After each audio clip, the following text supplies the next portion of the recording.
You're listening to the Skeptics Guide to the Universe, your escape to reality.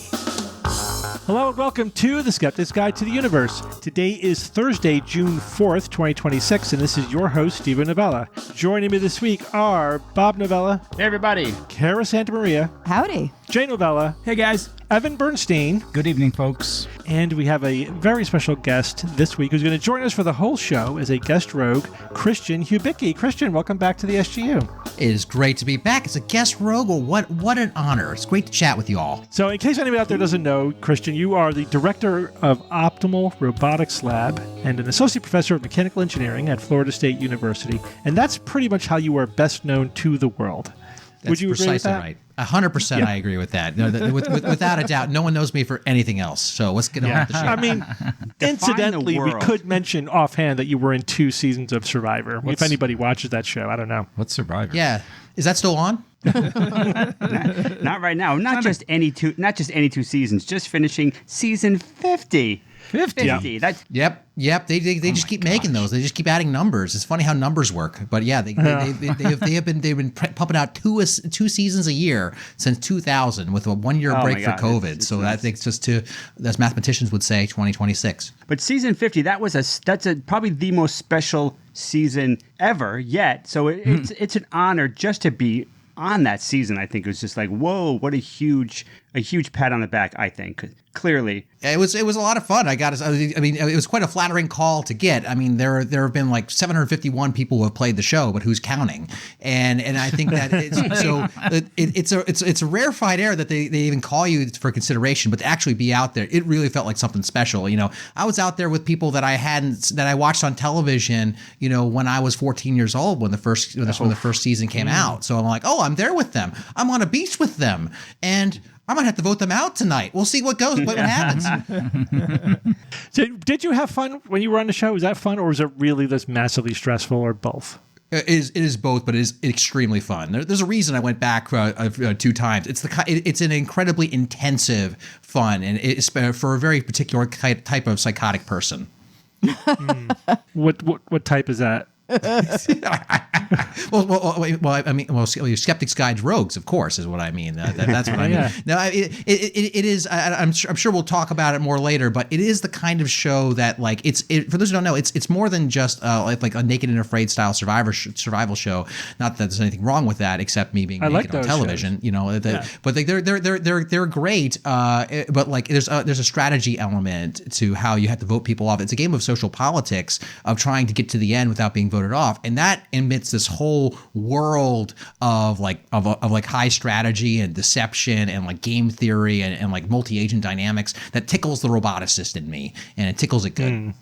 But you didn't get to bring any robots with you to the island, though. Just on his shirt. Just on my shirt. Otherwise, ironically, though, Steve, one of the things I was working when I first applied to be on Survivor, I was working in a robotics lab that specialized in walking on sand. And I was like, that was a nice little talking point. It's like, oh yes, it's like this is your strategy for walking on sand. We run these kinds of algorithms for that, and you promptly lose everyone's attention on the island and just hope you aren't immediately voted out as a consequence. I gotta mention, Christian, early in the show, when you made fire with the glasses. Oh boy. I was like in heaven from seeing you do that. It was so awesome because you clearly displayed science on the show, and it was such a profound, like, you know, making fire is awesome, but you did it with like a rusty spoon and a rock. You know, it was like MacGyver. Grab these couple of things. I'm going to make fire. It was such a hero moment for anyone that appreciates science. Clearly, you read Lord of the Flies.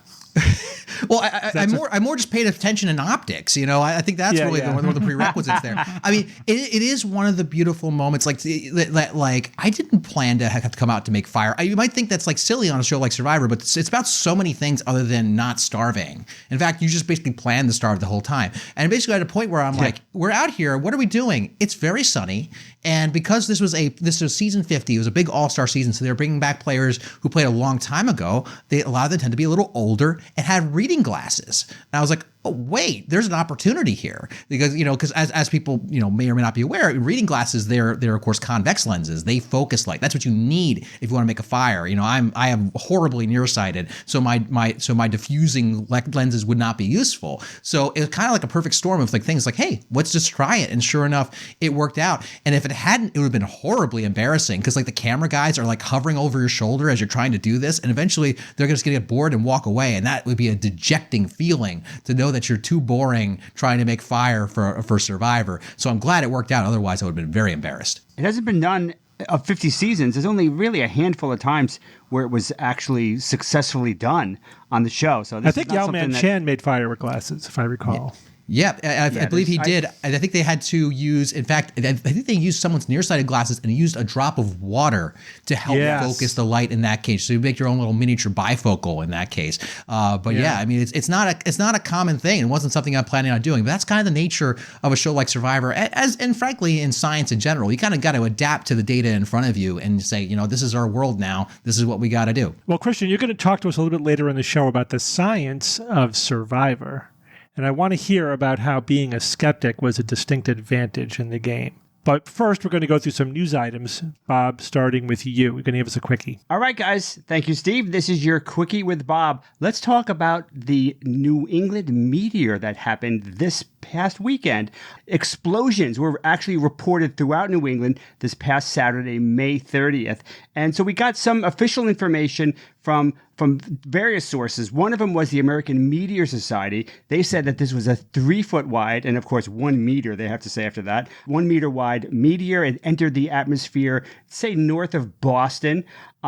They said that at the time that it was unlikely the meteor struck the ground. There were reports all the way from Delaware to Montreal, so it had a big swath, of the air of the country, the East Coast, that actually heard it. It was a double boom. A lot of reports were of a double boom. Some people said they felt the ground shake. Some saw the fireball, and I actually found a video showing the fireball, which they said looked like a shooting star in the daytime sky.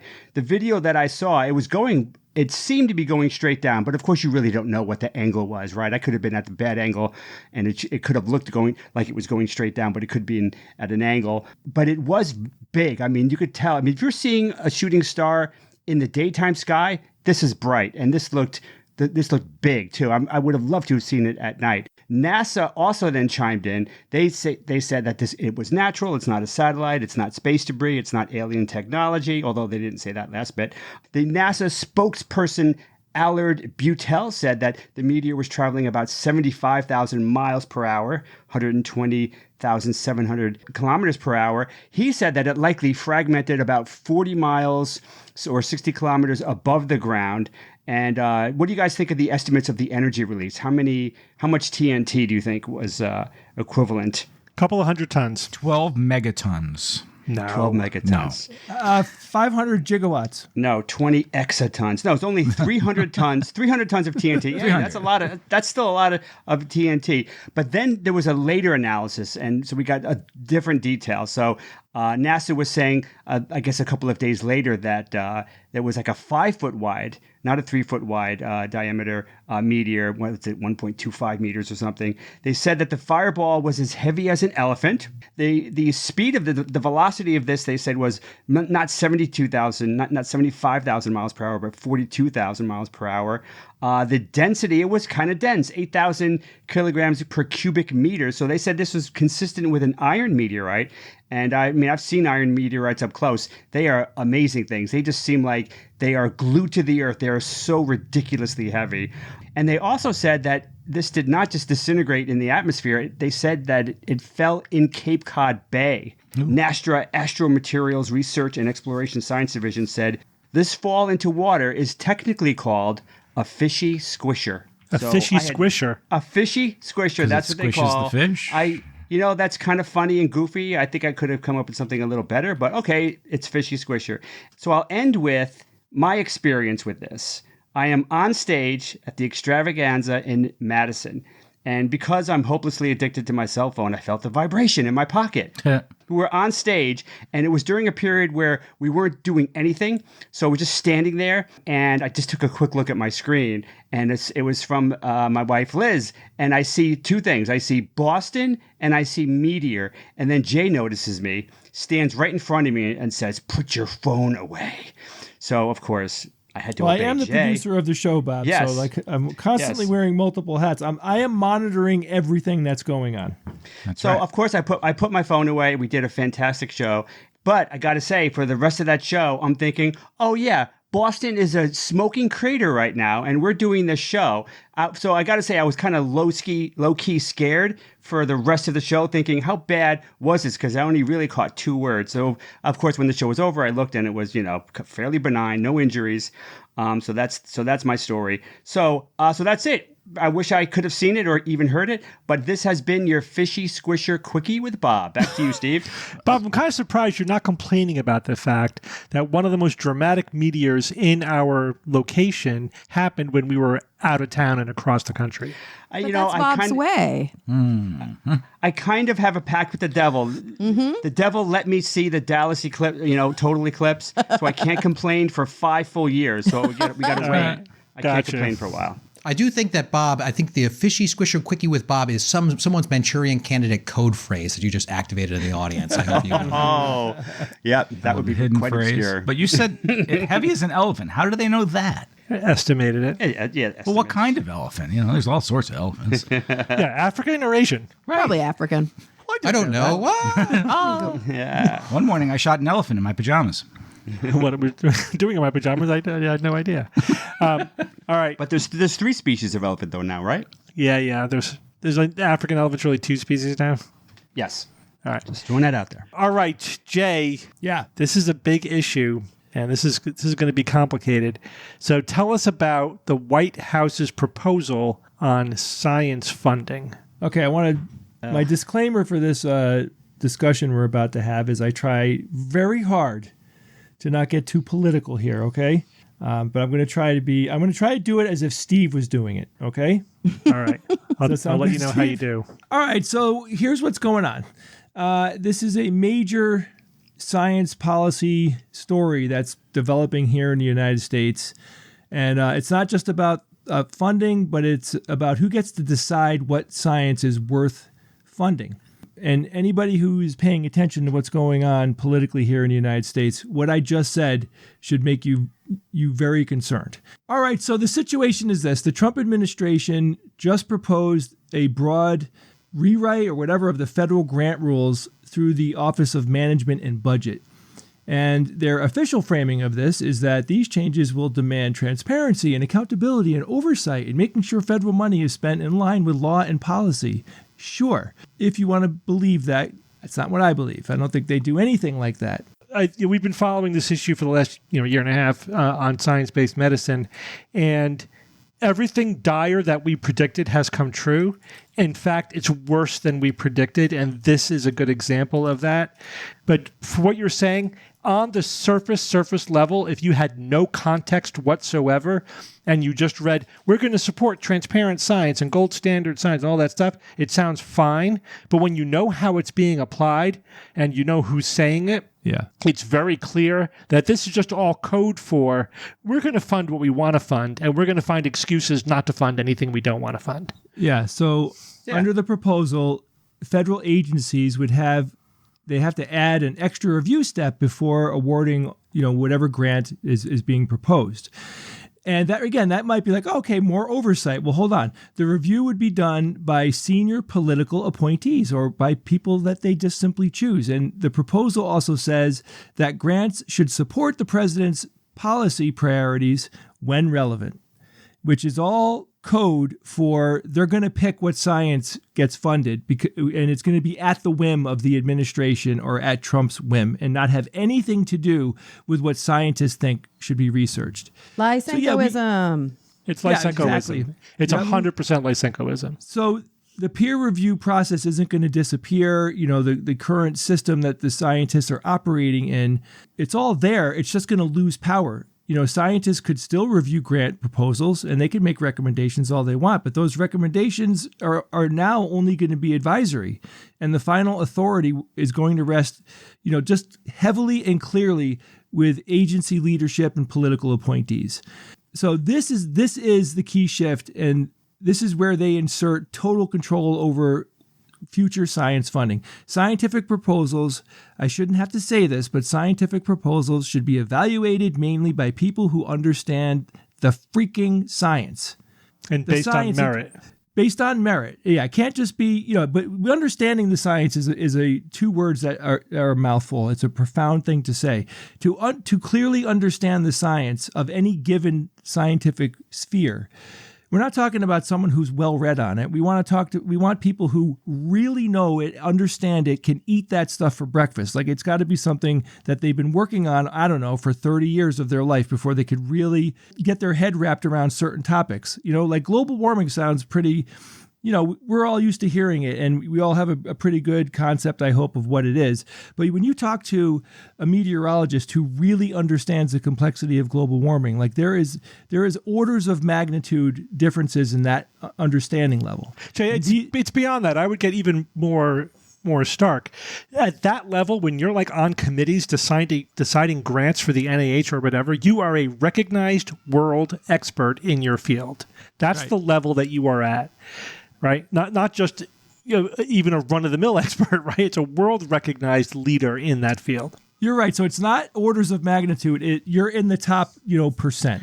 Yeah. You're definitely not just one of Trump's homies. Yeah, of course. Yeah. Not so, or, like Elon Musk had a 20-year-old, cutting departments out of the U.S. government. Like, I don't know if it's going to be that bad, but it could be because, No, it's explicitly going to be that bad because they're basically saying, it has to align with the administration's priorities. That's really vague. That basically means they can stop anything they want. They're the gatekeepers for any federal agency's science funding. And that means that, Trump thinks that global warming is a hoax, so goodbye any research on global warming. And there's a couple more things here, Steve. One of them is, we are seeing a administration who can be purchased, right? I mean, there are multiple ways to get money to Trump. A lot of people are doing it through his cryptocurrency, through his crypto. But imagine, companies paying to get certain things, researched. Instead of it happening in, by what the scientists think, like it's going to be driven by, hugely, powerful and deep-pocketed corporations, which is not a good idea. And then there's an even deeper issue here that bothers me. So once these political appointees actually are empowered and they start deciding which science is acceptable, the researchers are going to start to adapt to those politics, right? Because, there are so many scientists out there whose income is on a string. They're like, getting grants is how they pay the bills. Well, that's how all scientists pay the bills. Right, the vast majority. So in a well-functioning science system, the funding comes in, but there are guardrails, and there are, it's not like there isn't that much, government control. It is being directed by the right people. But when it turns into this, people need to continue to make that money because they're not just doing science, but they're earning money for their families, right? They might avoid controversial topics, and they might rewrite proposals that, go in line with whatever the administration thinks is the right thing to do that month. They might stop asking questions that are scientifically important, or, they might be politically inconvenient questions, how about, scientific research being done for transgender people? That's just gone. That's the thing. Like, go away. Jay, like we've seen this historically at like a teeny tiny fraction of what's about to happen. Like we saw this when the government said we are not going to be funding embryonic stem cell research. We've seen this when the government said we're not going to be funding public health research that relates to firearms. And we've seen widespread negative outcomes from a lack of government funding in very specific ideological cases. Now we're going to see that just willy-nilly across the board. And you're right. It's going to be anti-woke science. That's going to be the mandate. And the scientists are going to learn where the new boundaries are, and then their research is slowly going to become less independent and less poignant. It's going to be dumbed down, or they're going to start trying to navigate through that, whatever that future process is going to be. And we are going to, on the other side of this, it's one thing to like just cut money to science, which we've already seen. Like, there's been defunding left, right, and center all over this administration. But now we are getting more into like this top-down direction. They're being given a prime directive that they're going to start to follow. And I really do think if we pay attention to this, I bet you that we're going to see some really nasty things happen here. Like it's going to be way too much for science to really stay healthy in our freaking country. It'll be a disaster. You're missing a couple layers there too, Jay. It's not just that scientists are going to start tweaking their proposals to meet political ends. Entire questions will be eliminated from research. And also, there's a competition for grant money. And the best, ideas, the best labs, whatever, are the ones that get the money, the ones that are most likely to produce good results or reliable results or useful results. And that again, merit-based competition is going to go away to a politically based competition. Mm-hmm. So we're not going to be selecting for quality. We're going to be selecting for things that are pleasing politically to the current regime. Journals are going to be flooded with like anti-vax articles. Yes, absolutely. And people are going to start believing those publications. And further, a lot of scientists are just going to leave the United States because why deal with a system like this, right? You can't maintain a lab with this kind of unpredictability. That's exactly right, Steve. I mean, it's like, as I'm a PI of a lab, you're an active researcher, you have to get grant money too. And you mentioned people like, their own livelihoods are on the line. Yes, that's true. I'll tell you one thing that's a big pressure is your students' livelihoods are on the line. Students come to your lab, they'll fly maybe across the world to work in your laboratory under the promise that you get funding, and they can cancel it also according to this proposal for basically any reason in the middle of a grant. So they have that capability. And so like when your poor students who are basically just trying to make ends meet on their stipends as they get through grad school can be taken away. That's very motivating. Even if it's not even for selfish reasons, it's for their reasons. And there's a lot of knock-on effects. Obviously, you guys are handling the macro level of this greatly, but just sort of the granular level, what that means like from like actually like putting these proposals out the door.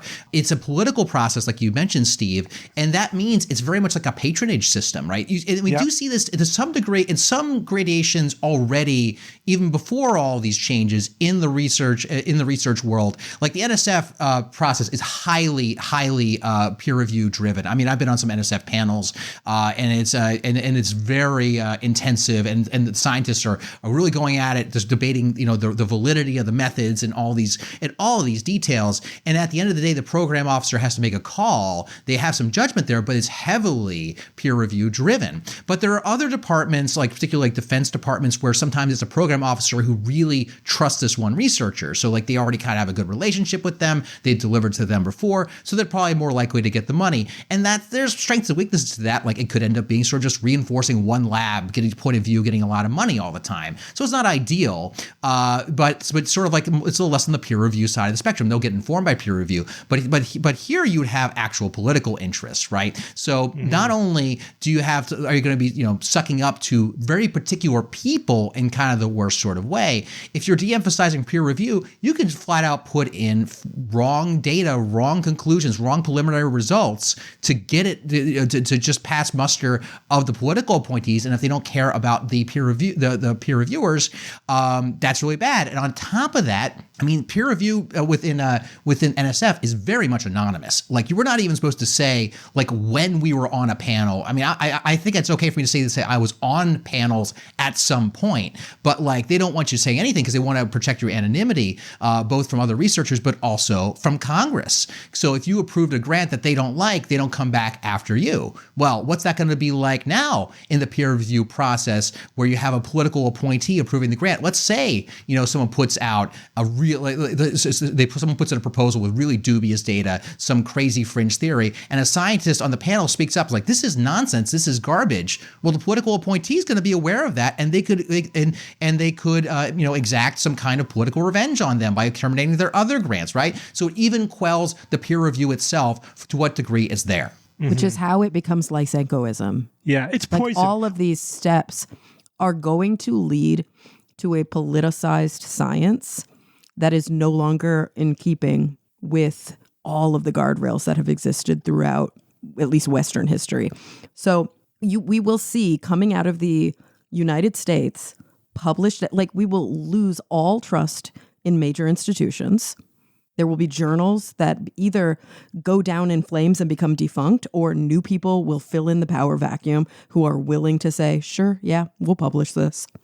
And all of a sudden, all of the things we used to trust will be shadows of their former selves. Yeah, it is absolute poison to the institution. We should say, by the way, for anyone in the audience who doesn't know what Lysenkoism is, we're referring to a time during the Soviet Union when Lysenko, a geneticist, was a political, basically, appointee, and his very flawed science, pseudoscience really, became politically favorable. So he is like, that is now the example of what happens when you completely politicize what should be a science, evidence, merit-based process.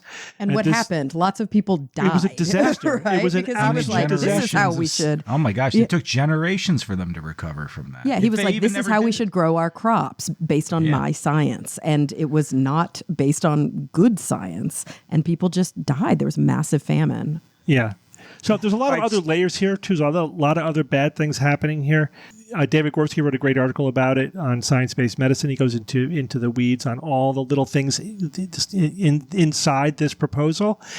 But one thing he pointed out that I thought was very, very interesting, he said, the Republicans are writing this as if they're always going to be in power. Right. Like, do they really want the next Democratic president to have this level of power they're giving themselves? I don't think Trump believes that he will be leaving office. And I don't think he cares what happens after he leaves. Yeah. No, I don't think he cares. I think both of those things are true. Know. Yeah. I don't know. One of those, some combination of those things is sure. They're just really, really short-sighted. Because this is usually what restrains presidents, because you have to think the next guy can do this. Whatever power I give myself, I'm giving to the next member of the other party. But that doesn't seem to be restraining them here. I want to know something. Say there's some anomalous multi-billionaire out there who's like, this really sucks. I'm going to throw $100 billion at science to try to make up for this travesty that we are experiencing. What do you guys think they could accomplish with just that much money? It would help, but it wouldn't you can't make up for the funding that the United States government supports. No individual can do that. And just the institutional trust. I think that's even stronger than the money. I'm just trying to take away something that I could think about that makes me not want to rip a hole in reality and throw these people inside of it. Yeah, I mean, we're going to all be Hail Marrying to Bill Gates after this one, but I don't think it's going to be enough. You're right. NIH funding, that one institution, is $48 billion. All right, $200 billion, $250. Yeah. But it's not. But Kara's right. It's not just the money. It's the infrastructure. It's the culture. It's the process. I know. It's also the stability. It's having faith that your grant money can't just be yanked away mid-cycle because of shifting political winds. I mean, it just makes the whole endeavor, unsustainable. Yeah, if you talk to any colleagues that are like in the line of fire for any of these cuts, it is just incredibly stressful for them. Like any meeting you see them at, they're like it's like the first 10 minutes is just like, yeah, we don't even know we'll have funding in a month, or we're going to get our money, we're going to be able to pay our students soon, but we're still trying to plan what they're going to do with the money, what the next experiment is. So like you have to live in these two minds of perpetual uncertainty, which is it's just horrible. And that's not new for a lot of people who are already working for government agencies where they've been doing this kind of preemptive gutting. My friends at EPA, my friends at NASA, I mean, it's dire. It's been dire for many, many months. Yeah. And so I think we could learn a lot from those individuals, like how they're weathering that storm. Because this is also, as you guys mentioned before, the macro to the micro. There are massive psychological consequences that come from this. Mm-hmm. There's going to be a lot of crisis, a lot of trauma. And Kara, your friends, I apologize, your friends, if they're at these government institutions, that's got to be incredibly stressful. Like, at least in the university systems, as much as, they're dependent upon grant funding, they'll do things like at the university level, will extend funding to like cover you over the gaps where like they're like, we will make sure we back up your grants because we know it's important to maintain stability, keep your students from dropping out of the program. They can do that for a little bit, but if you're purely under a government organization, you don't have that kind of even temporary safety net. So that's got to be just rough. Absolutely. I mean, it's another safeguard after this whole crazy period is over, if it ever ends. It's another safeguard that needs to be put in and codified in like what law or amendments or whatever, just like things that we've talked about in terms of like saving democracy, like these, things that aren't just guardrails. They're just like there's things that you aren't easy to overcome. And we got to do it for science research as well, right? Mm-hmm. Yeah, but it's not like we don't have that. I mean, that's a whole other conversation, but I think it's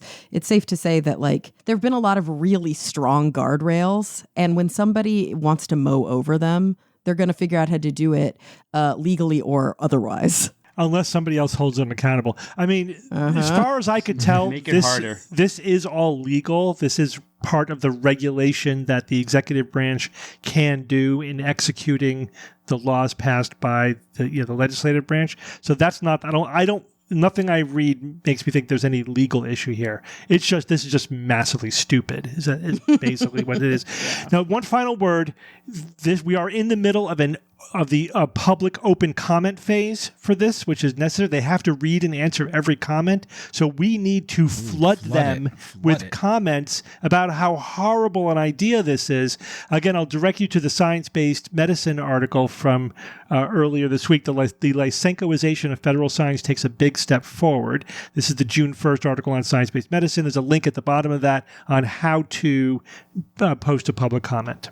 All right. I hate to go to another heady comment, Kara, but you're going to tell us about medical aid in dying. How's that go? So this came into the news cycle recently because just this year, another state has joined the list of places in the United States where it is now legal and protected to die using medical aid. Those who kind of followed during my time going back to school and finishing my PhD may remember that this was the topic of my doctoral dissertation. And at the time that I defended my dissertation, there were 11 jurisdictions in the United States that sanctioned medical aid in dying. So that was 10 states plus the District of Columbia.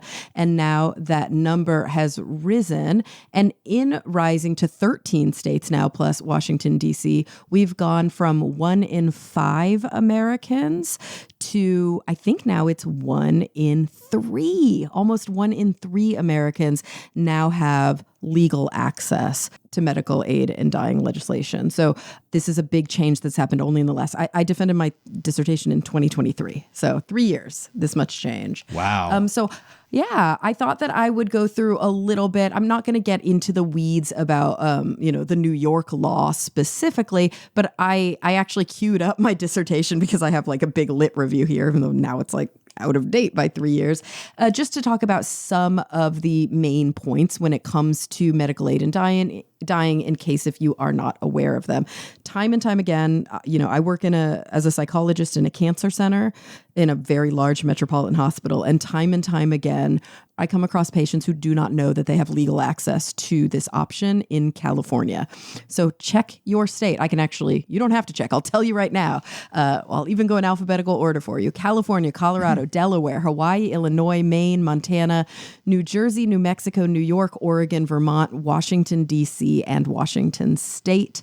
The earliest passage was 1994 in Oregon, and the most recent now is New York, 2026, but just 2025 was the passage in Illinois and Delaware.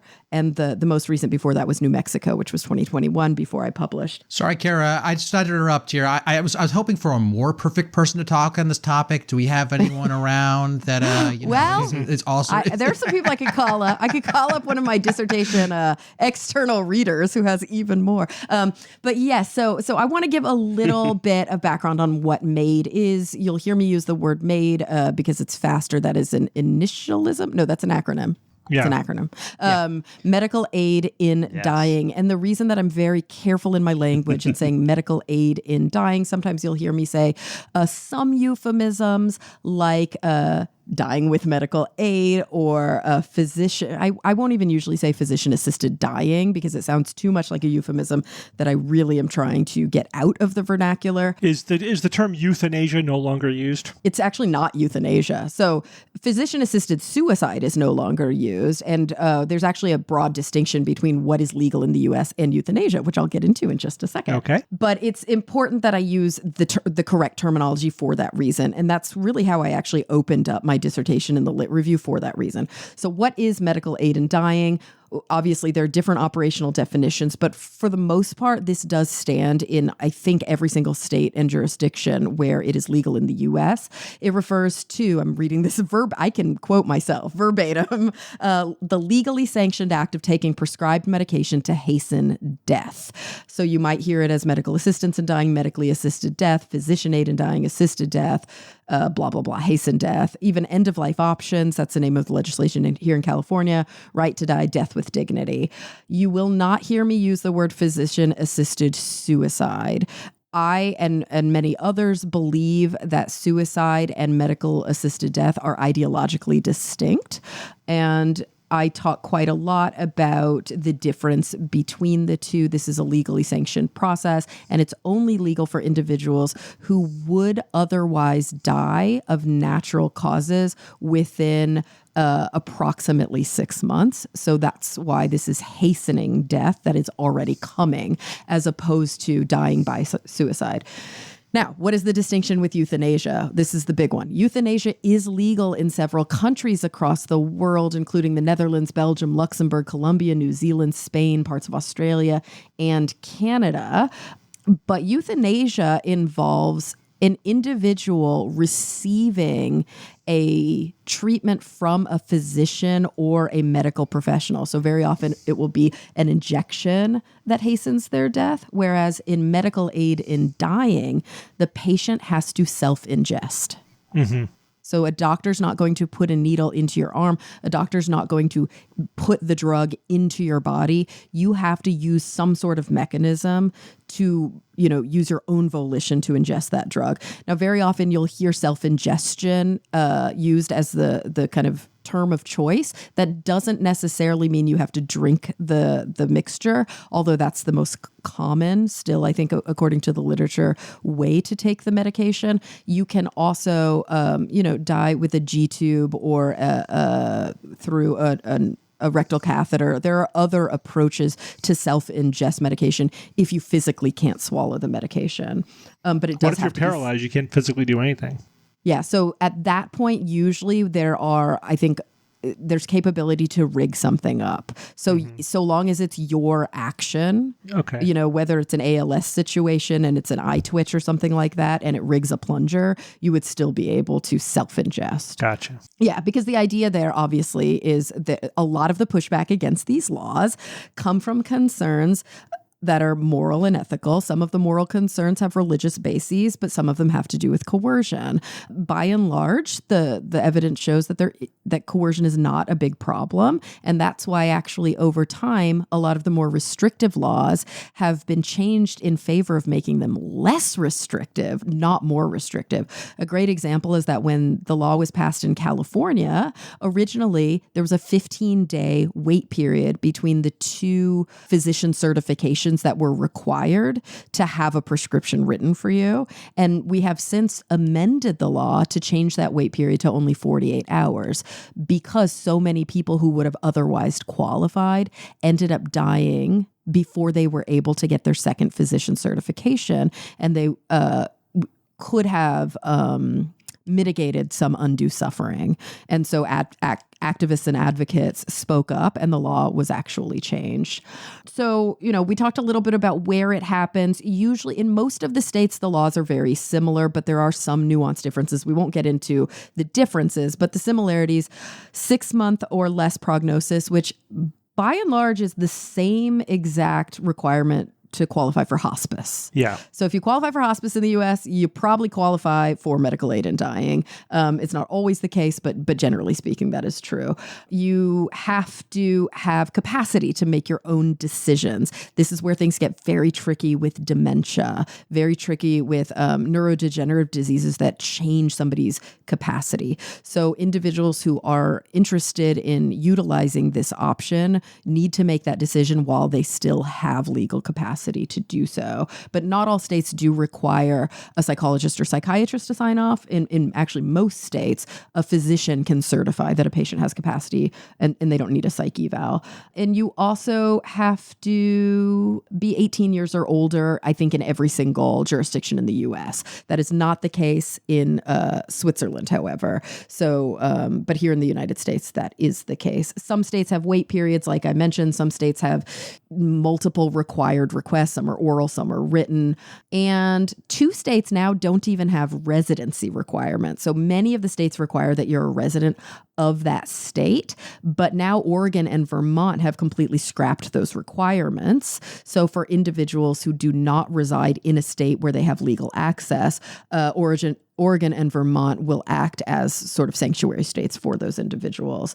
Also, I should note, this is important, any doctor, any hospital, any healthcare system can conscientiously object to being involved in the process. And while to some extent, I agree with the option for individual practitioners to be able to opt out from my own personal moral perspectives. I do struggle in practice when we see whole healthcare systems and hospitals opting out, because we end up having basically a care delivery problem where individuals in states where they have legal access still aren't able to engage in medical aid in dying because they're in a rural part of the state and the only hospitals or large medical organizations nearby where they would be able to get that access might have religious affiliations that prevent them from proceeding. Ugh, that's a lot of background, but I think a lot of people have a lot of misinformation about that. Yeah. So I wanted to make sure that was all there. And then maybe we can open it up for just a little bit of discussion amongst the rogues about some of the moral, ethical questions, or really just a discussion about where we are as a country with regard to medical aid in dying, especially very often, and I have lots of quotes in my dissertation about this, when we think about how we treat, Fido versus how we treat grandma. Yeah, I know. Every time we've had to put a pet down, like my wife is like, "Why don't we do this for people?" I mean, just basically, we will not let our cat suffer one day more than was absolutely necessary. Oh my God! And yet, and your cat can't even tell you that it's suffering. Right, you have to use context. Obviously, people are different. And by the way, cats are especially adept at hiding any problems they're having, more so than dogs. Whereas there are states where grandma says, "I want to hasten my death," and they say, "No, grandma, you don't have that right." Yeah, I mean, so my one comment is that it's not as if we just let people suffer, right? I don't think that's we have other end of life options for sure. Yeah, the other end of life option is we will treat your pain even if it hastens your death. We're not going to specifically hasten your death, but we're not going to not hasten your death. We're going to make you as comfortable as we can, and that's the only priority. It's like that's comfort hospice, only care, right? That's palliative sedation. Very often is what we'll refer to. But so yes, we know in hospice, that this is going to make them not stop breathing, and that's okay. Right. There's a certain point, but that usually requires that person is actively dying. Yes. It's not happening sometimes before all of the different processes are in place for that person to actively die. Whereas somebody who has an advanced metastatic cancer, who has gone through grueling rounds of chemotherapy, radiation, and surgery, who is saying and is told there are no more medical options, you've failed out of your trials. Now we're at the point where the cancer is going to take its course. We could palliate a little with radiation or chemo, but you're probably going to feel really sick. And they're like, I don't want to live like that anymore. Yeah. They can choose to hasten death in a week before all of those symptoms get worse. One thing I thought was interesting, Kara, that I was about the evidence on coercive effects of people, and I think that'd be one of the things that I imagine would be a sticking point for people is them being talked into assisted dying. Do you know how that's measured? Obviously it's hard to ask them after the fact. How how that would be measured? Because that's a pretty compelling point if you look at the evidence. It seems. I think think it's more just a function of, do we have, it's like, yes, we know that an absence of evidence is not evidence of absence, but are there lawsuits? Are there multiple people who are showing good evidence that individuals within their family, for example, were coerced or were told or were pressured into making this decision? And the truth of the matter is, actually, we're seeing by and large that the trend is in the other direction. People who have legal access are less aware of it than they should be. And very often they're running into barriers to access because of the kind of cover your ass mentality of a lot of the way that our health care system functions. And because of that, that carve out that allows anybody to conscientiously object. So while there are a lot of disability advocates and disability activist kind of groups, those seem to be the two biggest anti-MAID groups, are disability activists and advocates and religious concerns with the issue. Usually it's a little bit more complicated from a disability perspective, but there is obviously always going to be a fear around eugenic action. But there doesn't seem to be any good evidence to show that people who are, for example, and I'm putting this in heavy air quotes, a drain on the healthcare system, or people who are alive when they quote unquote shouldn't be, any sort of like argument that people might make. There's not good evidence to show that. If anything, we tend to spend a lot of money on people. We tend to extend life very often, and people have access to a lot of really, really good treatment in hospice.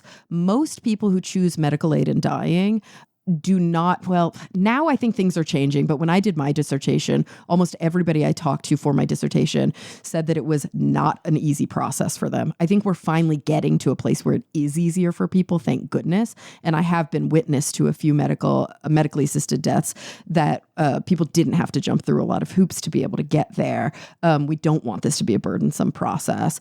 So the very kind of things in place that are supposed to protect people actually very often cause more harm than was intended when they're put in place legally, unfortunately. And I imagine the two doctors that have to sign off on this know how to make sure that this is what the person really wants and they're not being coerced. I mean, that's their job, right? Yeah, they have to make sure that this person has capacity. Yeah. And very often it's, are we out of options? Is this person basically left to die, and our only options available for them at this point are comfort care, are palliative care?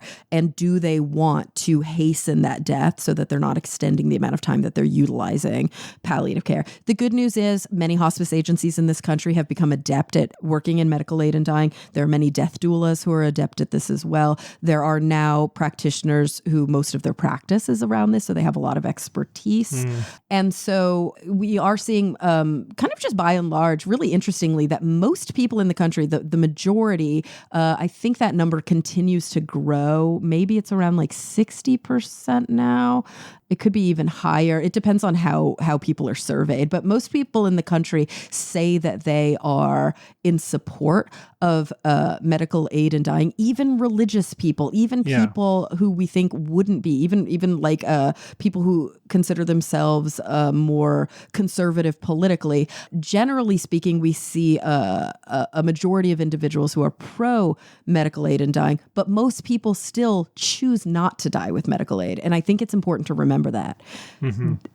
Almost every year when you look at the state numbers, it's only a small fraction of individuals who die from the diseases that tend to be the diseases people die from who use medical aid in dying, like metastatic cancer, like ALS and other degenerative diseases. By and large, only a fraction of those individuals are dying with medical aid. And very often, not even all the people who get the prescription will ingest it. For a lot of them, they see that as a sort of psychological safety net. Yeah, they just want to know they have the option. Exactly. Yeah. And the cool thing is we've seen more and more research coming out that shows when medical aid in dying is legal in a certain jurisdiction, people are more likely to have end-of-life conversations with their caretakers and with their physicians. And so it's bringing a lot of the taboo and a lot of the, I waited until the last minute and now I'm experiencing tremendous suffering and tremendous miscommunication. It's bringing that into the daylight, and it's protecting a lot of people in those final days, weeks, and months of their life. So by and large, I mean, you can probably tell that I advocate for this practice, but I also, more than anything, I just advocate for choice choice, and I advocate for informed choice. And I think patients have a right to know what options are available to them, and they also have a right to access practitioners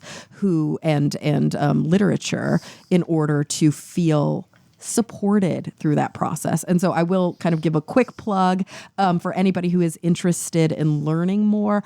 What I have found, and I have no affiliation with them, but what I have found is one of the best resources available is the Academy of Aid in Dying Medicine, aadm.org.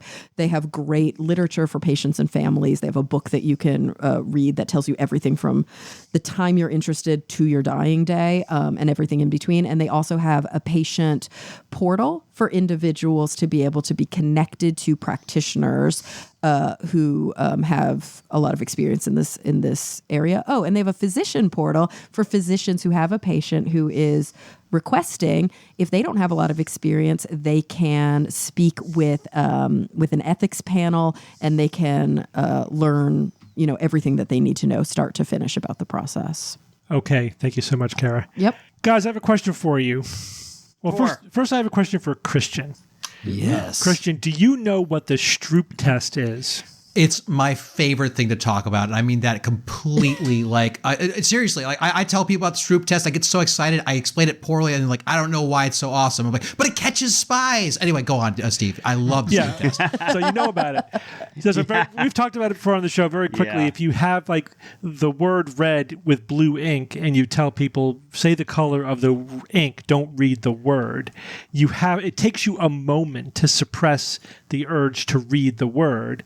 And so you could measure two things are most relevant: the delay in answering the question and the percentage that you get correct. Because you may accidentally say red instead of blue, So let me ask you a question. How do you think current artificial intelligence LLMs would do on the Stroop test? Better or worse than people? They should be think they do perfect better. at it. Should be better. Yeah. What do you, Christian? You're the one who works most with AI. What do you think? I mean, I kind of read the article beforehand, so okay. I feel like I'm cheating. Sorry. Go on. Yeah, it's cheating. All right. I won't ask you then. But do you agree that they should be better, even if they're No, not? I don't. I don't either. I mean, for reasons I think Stephen will go into. It's just fascinating. It's absolutely fascinating. So the more I looked at it, the more like, oh, this is really cool. All right. So some researchers like that this is a good way to measure AI attention. Now, my first question was, do they have attention? What's the mechanism of their attention? And it is really a metaphor. It is not the same as the attention that you and I have. Now, this is sort of more of a psychological question. I don't know if Kara is familiar with this, but what are the three types of attention in attention network theory? Basically as a psychological construct. Do you know? Ooh, I don't. I might, if you give me one, because I don't really know what you're referring to. Yeah. So one is alerting, right? And so that means you're kind of at a readiness to react to something important, right? Mm-hmm. There's orienting, which is, hey, this information over here is important. Pay attention to it. You could ignore that information over there, right? And then there's executive control, which is the top level control that shifts your attention, resolves conflicts, maintains goals, inhibits distractions. All the people with ADHD are not good at, right? Right. So, wait, what'd you say? I wasn't paying attention. Yeah, exactly. So, alerting, orienting, executive function. Now, in AI, the current LLM, like large language model AIs, are thought to exhibit a type of orienting attention, but not the other two. So they know how to weight some information over other information, which is, again, a metaphor for attention in people or animals. Does that make sense? They're not really paying attention because they're not conscious, but the way the LLMs work is, they it's all about prediction, right? They're just predicting the next token, which is, a usable word chunk or whatever. And the way they weight that, is giving more attention to some information than other information. So the question for the researchers was like, okay, but is there any emergent behavior that's the equivalent of other types of attention, specifically executive control? That's where the Stroop test comes in, because the Stroop test is also thought to be a test of your executive control, right? Because you now have to, like, you're told what to do, you have to maintain that, and then you have to execute it, right? By suppressing, by like inhibiting something that wants to happen. Exactly, by inhibiting your tendency to read words when words are in front of you. But not That's only why that, I think it would be easier for an LLM to do that, because Me too. I would think it'd be able to turn that off. See, my knee-jerk reaction to this would be something like, it depends on the prompt. If you specifically say what color is something, then I would think the LLM would be like, okay, I'm in image mode. I'm not in that other mode where I'm dealing with words as tokens. I'm going to switch to an image mode so that you're just purely looking at whatever the color is and not even trying to read. That's what all I right, thought so too. you have not used LLMs as much as I have, because when I read that, I'm like, I knew it. Because that's exactly my experience with LLMs. Anyway, let me tell you the results. So this is what they did. They gave people and various different chatbots, right, like Claude and ChatGPT, the task of read the color of the ink, not the word, and then they would give them a series of color words in different colored inks. Sometimes they were congruent and sometimes they weren't. Sometimes it was the color red in red ink, and sometimes it was the color red. I don't like that prompt. In blue ink. I don't like that prompt. Well, whatever. They use different Read prompts. the color. Read the color to me is not Bob, I the didn't. way I would phrase it. Bob, I'm not telling you the prompt. I'm describing to you the experiment. It's a bad All right? description. They specifically used technical prompts for this, and they altered the prompts, and that's part of the experiment. So what happened is that initially LLMs did better than people. They didn't do perfect, but they were better. They were like 80, 90%. But then after the first 5 tasks, their accuracy started to go down significantly. Some took longer. Claude, I think they did well for about 20 prompts, then it fell off the cliff. But most of the other ones started to go down after about 5. And it dropped to like 20%. And for mixed congruent and incongruent, like when you had sometimes the color matched the word and sometimes the color didn't match the word, their accuracy fell to 0%. No. Yes. 0. Yes. For the incongruent ones. 0% for the incongruent ones, right?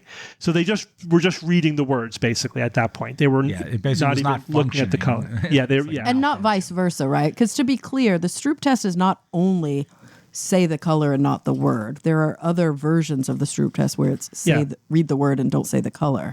Yeah, but this was the test that they were doing. Oh, they only use that version of it. Yes. Usually it's going back and forth and you have different Really? Yeah. Mm-hmm. So It's hard to do it the other way. why is that? Yeah, why? So the reason is because the AIs don't think. They don't understand, they're not conscious, and they are not following rules. When I tell you, read the color, not the word, you understand what that rule means, and you can stay on task and follow it for a long time. But that's not how AI works. AIs are, again, it's a prediction model. You have a query, a key, and a value, right? The query, what am I looking for? The key, what information I contain. The value, the information I'll contribute. And it learns how to weight them by being trained on trillions of iterations. And so that leads to certain things like a recency bias. And Yes, I've seen that for sure. yeah, Steve, absolutely. And I not think just one like of- Frustrating. I think one of the issues here that like Bob and I both fell for is, and Bob, you probably didn't think the way that I'm too gestalt a thinker here, but I'm thinking of basic computer programming and then AI being sort of superimposed on top of all of the fundamental, just basic coding skills. You could write a very simple program to pass the Stroop test every Totally. time. Totally. But the minute you add AI, it's actually worse at it because of the AI. And we didn't think about that. Yeah, this is not just have a computer program tell me the color of the thing. This Right, that's is easy. using AI to do this test. You're telling it a task and then seeing how does it do.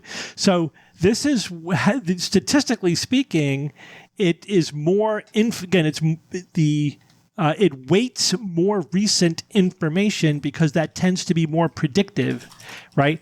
And it would be so bad at the Wisconsin card sort test then. It would just fail every executive function probably. test. It That's also, amazing. it also, remember, it's reverting to its training, right? Right. And the longer it gets away from the prompt, you get prompt fade. Prompt fade is a phenomenon. And that's exactly what I've experienced that so many times. The prompt, I'm like, didn't I tell you 3 things ago not to do this or whatever? And it just that's why I sometimes I will craft the prompt and just use that same prompt over and over because it just forgets after a few. It forgets. It forgets. Why does it do that? Because it's a statistical prediction model. It is not. It doesn't understand anything. And it really doesn't. It's not able to set shift that. I mean, this is like when I mentioned the Wisconsin card sort. Sucks. I know that you're like, yeah, okay, that's funny. But like, Steve, you probably know what this is, right? I feel like this is a really, really important frontal, lobe function test, like executive function test, where like Bob, let's say I have a deck of cards and I put the cards in front of you and all I can say is you're right or you're wrong. I can't tell you why. And so I say, the order is 2, 3, 4. What comes next? And you would go 5, and I would go, that is correct. And then you'd go 6, and I would go, that is correct. And you would go 7, and I'd go, that is wrong. And you're like, what? Why is that wrong? But then you realize the last 3 cards were diamonds. So you might just put down another random diamond, and I would go, that is correct. And it's up to you to realize the rules that have changed and start adapting to them. People with severe frontal lobe damage have a really hard time doing that. Yeah, and it sounds like an LLM wouldn't be able to do that. Yeah, because they have no executive function, basically. That's amazing.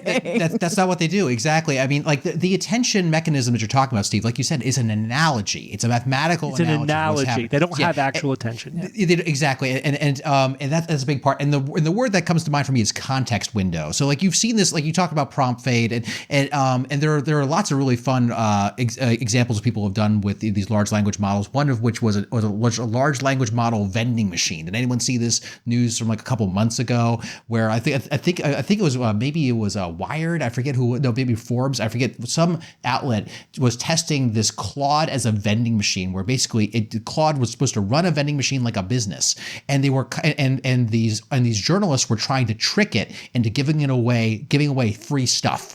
And it convinced it to become a communist vending machine over time as it would lose its rule. It's like, hey, comrade, give me free things or something like that, and it gave him free stuff. And so it all because over time you can sort of gaslight it, right? Yeah, and totally. What's amazing, and so that's a well-known thing. What surprises me here is how quickly it forgot in what is a very simple task, that how quickly it broke down, and that it specifically seemed to just drive a wedge between its ability to reason, quote unquote, because it's not really reasoning.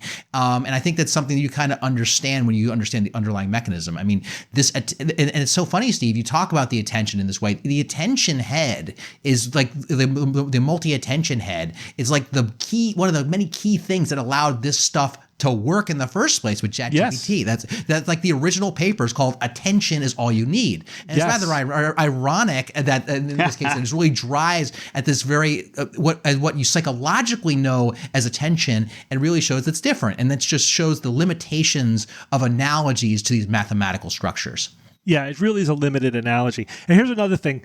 So like the good thing is we have a lot of data, a lot of research into human attention, right? And so we could use this as a way to analyze what LLMs are doing or what they don't do, right? So this is one. So the evidence that they don't have real attention or executive control. They are vulnerable to distraction. They have prompt drift or prompt fade.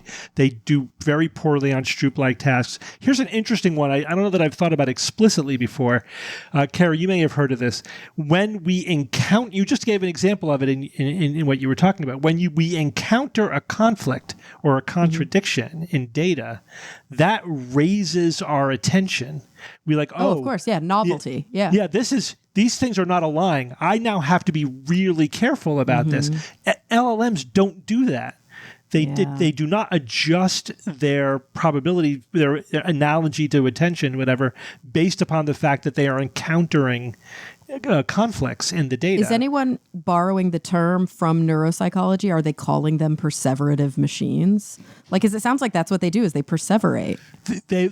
Sometimes they perseverate and sometimes they revert to their training rather than the new task. That's like the prompt fade and the prompt drift thing. But that is kind of what perseveration is. It's just sticking with what used to work, even if it doesn't work anymore. But it's also that they can't adjust to new data. They don't switch tab. That was the thing that was the most difficult for them. That's when their success dropped to 0, switching between congruent and incongruent color and words, right? That's what screwed them up the most. As soon as there was one where it was the red ink in the word red in red ink, that was it. They lost their ability to do the Stroop test because they just reverted to form. Yeah, I mean, by definition, the word perseveration, I'm looking at the Merriam-Webster definition, continuation of something, such as an activity or thought.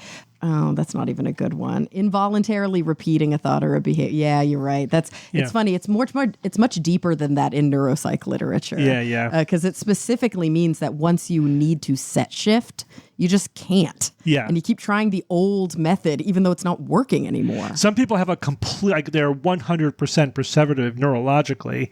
And you know what test we do for that? Kara, like this is like a real a neurological inability to change your task. You have them draw a circle, and what do? They just keep going around. Oh, they do like a spiral. Yeah, that's a really not even a spiral. They just keep drawing the circle until you stop them. Yeah. That's extreme perseveration. All right, so this is interesting from a neuroscience as well as an LLM perspective. It kind of, once you wrap your head around it, you kind of understand a little bit more how LLMs work. And for me, again, it just blows a hole in any notion that these things are conscious. And even the authors of this study said, yeah, they don't have executive function. And if we ever hope to develop a general intelligence and artificial general intelligence, we need to give it all of these things, not just this analogy of attention, which is really weighting, different inputs. Yeah. Steve, just real quick before you move on here, I just like I'm of two minds about this, because one is my first reaction is exactly the same as yours. I love this that you treat it, and it highlights how different it is from a person. And I think that there's my other mind of this is that like it's almost like a no duh if you know anything about like the mathematical underpinnings of these models. It's just like, which most people actually don't. Which exactly. And the thing is like which is so it's good for the general public, but like it should not be terribly shocking to people and machine learning researchers that this is the case. So it's almost like yes, it's a surprise it doesn't think like us, because almost in only by analogy is it like us in any way. So I'm sort of two minds about that, but I am glad it is something you can clearly point to and say, look, this is not only not like us, it's so much worse than us. And I think the illusion that it's like us is because it's dealing with language. But I don't think anybody would believe that calculators calculate the way we do. We know that they don't calculate numbers the way we do. They do it some other way completely. And yet we think that they're talking like we do because it creates this profound illusion of chatting, right? Of human speech. But when it's like, no, but they're getting to that output in a completely different way that has nothing to do with anything like human thinking. Yeah, it's like an animation that's based on like the simplest of like stick figures, like, or a face. You like, your mind just goes there like, oh yeah, this is alive. It looks close enough to a face or something that's alive that I just buy into it. And it's such a simple version of what really is alive. It's a powerful illusion, though. I will say that it really is, and I think my general take with LLMs in general, these large language models, it's like it's incredible what they got this one structure, this more complex one structure to do, and I think that that's part of what we're dealing with is that there was so much enthusiasm and hype of like, oh my god, look what this thing can do. It can do anything, quote unquote, asterisk caveat, right? And so it's easy to get carried away with that, and it's just like, guys, so let's kind of come back down to earth a little bit. It's amazing, but it's great to see the limits. Yeah, it's still very brittle because it is a narrow AI. So, Evan, I'm looking at these $4,000 audio cables that they say are going to be awesome. Should I get them? Well, Steve, before you slam your credit card on the table for that one, let me give you a little background, but let me preface it with this, if this is okay. in a general sense, one of the features of skepticism, and I don't know if we single it out enough on the SGU, we focus on critical thinking, why the scientific method helps define reality, how people fool themselves and are fooled by others, but buried at those intersections are these practical everyday lessons of skepticism, and that includes consumer protection. Mm-hmm. Applying skepticism to the goods and services we purchase, well, it helps protect our finances and our investments. And it includes things like grossly overpaying for something sold or being sold as a bill of goods, as the saying goes. And there are products that come with a premium because they claim to be superior to other brands and models of the same item. I think we've talked before about wine, some $2,500 bottle of wine. Is it really that much more distinct from a $40 bottle of wine? Can you really taste the difference? Hey, Bob, we've talked about 8K, 8,000 lines of resolution flat screens. Those can cost like $5,000 versus a 4K flat screen. You can get those as inexpensively as $500. Oh, yeah. Is the 10 times cost? Are you getting 10 times the quality there? Are you able to conceive the 10 times quality, if there even is that to be had? Probably not. Yeah, for the 8K, the sweet spot where it's even noticeable is not good, and they're canceling them. They're kind of abandoning 8K TVs at this point. So it's just like, yeah, it would make sense, right? That market is going to go away because people are simply not going to pay that. What about brand name medicine versus generics? As much as 80% higher for the brand name, it's the exact same medicine as the generic. It has to be the same by definition. Yeah. Is it really, though, exactly the same? No, it isn't. There's a nuance there. The molecule is the same. The active ingredient The active ingredient has to be exactly the same, but the manufacturing quality can differ. The fillers, etc. Sometimes, and can that make it? Yes, sometimes the bioavailability is different, or the how steadily it releases. So there are a few medications where it's highly sensitive to the absorption rate, where we say brand name medically necessary or whatever, but those are the exceptions, not the rule. Most of the time, they're absolutely equivalent. So what do you think? Do you think you can hear the difference between an audio signal transmitted through an audio cable that costs $4,100 versus one that costs $7? I'd say no. I think I would say no. That maybe an expert who's like, this is their job, noticing differences that tiny, could notice the change, but the average person, no. And funny you mentioned experts, Bob, because that's what an expert exactly did about this claim. What's that good? I was just going to say, you're saying the difference in audio quality only. You're not asking about like how long the cable's going to last or anything like that. Well, yeah, they know that, and that's also kind of a side topic here in regards to that. And they did have some interesting things to say about that very point, Kara. Okay. So the article appeared. Well, I found it at a website called SlashGear. That's where I heard of this, and they basically were re-reporting something from a few weeks ago. So the news is actually several weeks old. But in any case, it came through my feed this week. They reported on a comparison of these two cables. Someone did $4,100 cable versus a $7 cable, just an RCA audio cable. The name of the source is Audio Science Review, and that's a site known for rigorous audio measurements. They pitted the basic Amazon RCA cable, $7, versus the Kimber cable, also known as the Kimber KS 1036 silver cable. And that's the $4,100 cable. So they used professional audio precision test equipment, and they examined frequency response, distortion, noise, phase behavior, and other electrical characteristics. What was the result? No meaningful performance advantage for the luxury cable. What? None, zero. Not in some measurements. None, zero. In fact, in some measurements, the expensive cable showed slightly higher noise. What? But it was close, not but it sounded warmer, right, Evan? Is that what they said? And I would think that if you're the one who's putting down your $4,100 for this cable, you're going to kind of have an invested interest in claiming that you do hear some kind of improvement, right? Because you don't want to be, you can't be fooled, and you wouldn't have spent your hard money on this, and so of course you hear the difference because you just spent the $4,100 and not the $7.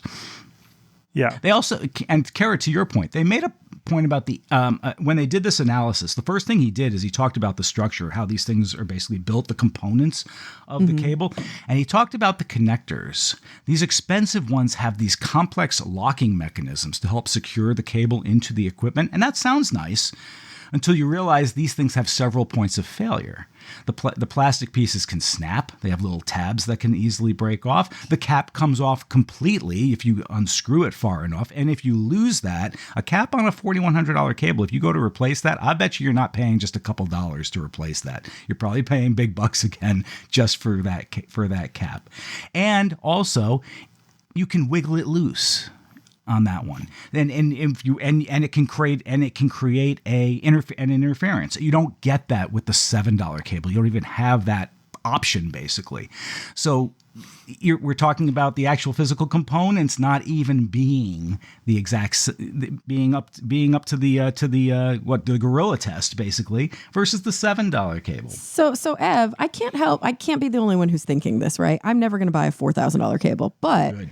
I might be comparing the $7 cable to the $15 cable. And when I'm doing that, I think there is a bias, because we've all been marketed to our whole lives, that the cheapest possible option is probably like lowest quality. So we should get the sort of mid-level mid-tier, or the or the one like or two steps above the yes, but maybe we shouldn't. That's maybe we shouldn't. product dependent, Kara. I think that's true for most Yeah. things. It's just for cables, it doesn't matter. It's just the signal's going through something conductive. It just doesn't matter. So there's two layers here, right? So there's what they did in this study, which was look at the actual characteristics of the audio signal coming through versus can a person tell the difference? Right. And so this is a stricter test, a comparison where they're looking Right. at actual, and this showed no difference. But there's probably also a level of actual difference that you still can't hear the difference of, right? For mostly neurological reasons, just because of the way your brain processes the audio information. It's, you know what I mean? It's Yeah, it's like the old conversations we used to have about monitors and stuff, and we're like, after a certain point, you don't need that resolution. Yeah, like it's your the same eye thing. can't see It's it. even worse for audio because your brain processes it so much that you're not going to really perceive subtle differences. And in this case, they don't even exist. There are no subtle differences. Yeah. Which is in line with the prior research on this Absolutely. very topic. This is not new, and this is something we've actually been touching on over the years, and we've read many articles about this. So it's consistent with the findings in the past. And Steve, you mentioned you mentioned it offline, but I'll mention it now online. His name is Michael Mardis, a retired engineer. Recently, seeking to illustrate just how forgiving audio transmission can be, he passed line-level audio through some unconventional conductors, including volcanic mud and an unripe banana.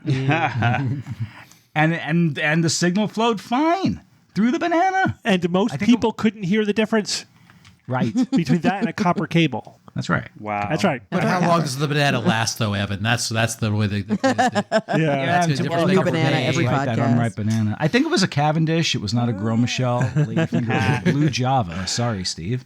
Evan, these cables too, like they're typically really thick and they have like really nice an outer shell on them. You know, they look fantastic, and they'll use like gold ends and gold plated connectors and all that stuff. And test after test after test. I mean, it never pans out. Like it's just not worth it. You could go to a hardware store and get whatever they have there, and it'll work. You can go to Radio Shack. Do they still exist? No. No. Sorry, Steve. I know. Yeah, no, the components of the cable actually and the material it's made from. Sure, can you get a badly made cable? Yes, you can. But in most cases, there's going to be good enough shielding.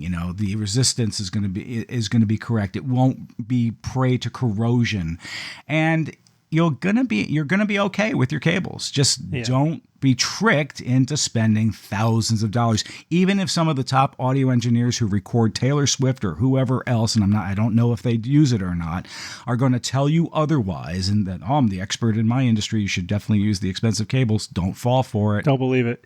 They make a good point in the article to say, if you're going to spend $4,000 on your audio system, don't put it in the freaking cable. So what do you think the number one thing is to put your money into if you want to really improve your listening experience? Oh, it's The microphone. obvious. The feng shui. The microphone. No, it has to be the unit itself. Like, you know, the Like speakers. the preamp? The other components. Yeah, the amp. Wait, are you talking about listening or recording, Steve? Listening. Oh, listening. Yeah, like the box, like the preamp or the amp.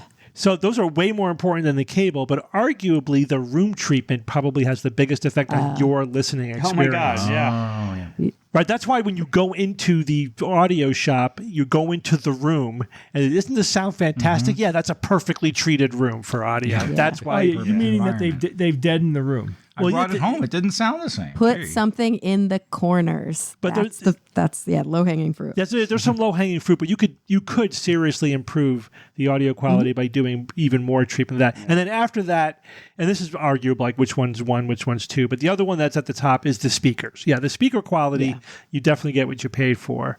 And then the other components, and then like the bottom of the list is cables. That's like the last thing you should be dumping your money into. Yeah, but that said, I got to say, I see House of Stereo online, RCA interconnect cables, for $9,600, but these are XLR RCA, and I had to look that up. It says even that a the thing? main difference is that XLR is a balanced connection, ideal for eliminating noise over long distances. Yes. So that might Distance be matters. kind of legit, maybe. I don't know. Yeah, but you I can don't still think get it that for should $20, cost right? $9,000 more. Yeah, you could probably spend $200 on XLR RCA. That's just as good. Well, over that's long what we distance. You use, should be able to right, spend $25. Well, when it We comes use to XLRs. anything over long distance, like, I mean, it's not audio stuff and not AV stuff, but we're routing cables and robots, shielding and all that stuff, and where you're routing the cables by, like that, all that stuff starts to matter in that kind of thing. The data fidelity is really important and everything, but like, just when something is so subjective as audio, I mean, I'm just trained to think that if someone says something, tastes better, I'm almost like, to prove it, double blind right now. Let's do it. Let's go. Yeah. Yeah. Oh, yeah, we did that at a conference. And guess what happens in those tests more often than not? Yeah, when Coin you flip, when you double 50-50. blind any sensory perception thing, it's remarkable how terrible we are at discrimination. Even alleged experts. Okay, Christian, it's time for you to tell us about the science of Survivor. Yeah, not a big topic at all. Not at all. But anyway, it's great to be here, and so I am glad to be back. Finally, I can now talk about Survivor. Yeah. It's an enormous pleasure to get to go on the show. It's a show that I love ever since I was a kid. But you can't really talk about it much until the show is over, and the show finally finished on May 20th out in Los Angeles when we had the live finale. But one thing that always drew me to Survivor, there's a lot of things that can draw you to Survivor as a scientist. And a lot of scientists, in fact, love watching Survivor. I'm in fact shocked how when I go to a conference, like I thought that this would be the place that people would not give two craps about that was on a reality show. But it is more often than not. Like I'm having a conversation about some research topic and they're like, by the way, can we talk about Survivor now? I'm like, oh, sure. Yeah, absolutely. Why not? So it's so, That's great. But it draws people in a lot of different ways. I mean, there's an obvious, like social science element to it that is, of course, a big deal. I mean, you're dealing with a bunch of people who are strangers. I mean, the show is billed as a social experiment, if you will. And as a result, you're curious how these people interact from all over, all over the world, all over the country, I should say. But it's interesting to think about it also as like an actual science experiment you can interrogate because, the people you select for the show, for instance, are kind of like, they're not randomly selected from around the world. We are cast as characters. So you start to kind of butt up against like, what is the science of being on the show that's a social experiment? Who will win in this game of wits on an island versus what is it actually like to be with a bunch of kind of strangers who are cast on the show because, they might be good TV. Anyway, I love that stuff. That's why I went on the show. I think if I were to focus on maybe one thing is the skepticism angle, with you guys. I mean, so much of the show is about voting people off and having plans to vote people off that may be true or not true, and how you interrogate those concepts. And it really does drive to mind the need to get rid of a lot of your biases in terms of what you think. And one thing, and I'm curious, I'm sure you guys have covered the science of lying and lie detection, I'm assuming, over many times over the years, right? And nothing was a better advice that I guess gave myself from listening to like the podcast and such, is that I am probably a terrible lie detector, just on its face, just from body tells, don't generally on strangers, don't care, all these things you should actively ignore, and instead go for an evidence and or science-based approach to interrogating whether or not something is true or not on the island. So I thought that was really interesting. Like, I remember that experience that a lot the first time I played Survivor was like, hey, how do I know if I'm the person going to be voted out tonight from talking to someone? Because people will just say to your face, it's not you, when it's you. And that's just what we agreed to. It's like playing poker, right? Like in poker, people think that they can read people, and it's like, you just got to calculate your odds, my friend. Yes, you got to play the odds. Yeah. So anyway, I'm happy to go freeform on this however you want, but like that was one of the most interesting things, and to be living it in such a high stakes thing. I don't play poker. Kara, are you a poker person, or are you just? Oh yeah. She plays the that's most great. of all of I got to learn things because I don't know poker. Damn good. Oh, that's good. That's good. I mean, like it's like so high stakes. You're staring at this person in the face. Like, are they gonna try to vote me out? If so, do I have to play a hidden immunity idol? Do I have to go marshal a plan that goes out to marshal another direction? It's a high stakes decision. You could go home with that. So and that's in addition to all the fun ways you can apply science to the game itself. So anyway, I'm happy to go for anyway from here, because I heard a birdie told me that Bob and Jay might have questions. This was by far the best season I have ever seen. Oh, wow. You made me laugh and blew my mind with you on this season. It was so entertaining. You did some crazy shit that I can't believe you pulled off. It's funny you say crazy shit, Jay. 'Cause that leads to my favorite. This is literally my favorite Survivor episode ever. Of every episode. It was episode 2 of season 50. It started with the whole diarrhea hubbub, which was kind of hilarious. But then it led into the whole rocking the hammock thing with Joe in the hammock, where the cameraman was a genius, because it zoomed in on you and you could see your face behind the hammock, and you're like, what's happening here? Then they zoom back and you're gently rocking Joe in the hammock, trying to have him go along with you, whatever you were thinking at the time. And then the episode ended with your pratfall in tribal council to kind of distract Evans from hiding an idol. It was just like, we were laughing out loud. It was a master class in awesome Survivor, and we were just laughing. Favorite episode all time. Oh, no, that's so kind. I'm glad you kind of break it into this, because I just kind of just went off. I'm like, it's like, oh yes, the intellectual elements of deception in the game, and they're like, it's a fun show. I do it because it's fun at the end of the day, and it's wild, because like I'm watching this show like in like a room full, like when it's airing, with like a room full of strangers at a watch party in town in Tallahassee. I don't know what's going to be on air. I mean, I know generally what happens, but I don't know what's going to make air. And I'm like, so I'm watching it with everyone else, and I'm like, what are they going to show? And it's a surprise to me too. So when there's a scene where I'm like hiding under the hammock, like talking to Joe, it's just visually funny, and I'm just talking to Joe. Hilarious. It's just emergently apparently funny. But I'll tell you, like, I've never in my life thought I'd have to pull off like a heist or like a reverse heist for like in a high stakes game. So like there's like that. I mean, and that was like the beautiful thing about Survivor. It's just so emergent. You get to do what you want.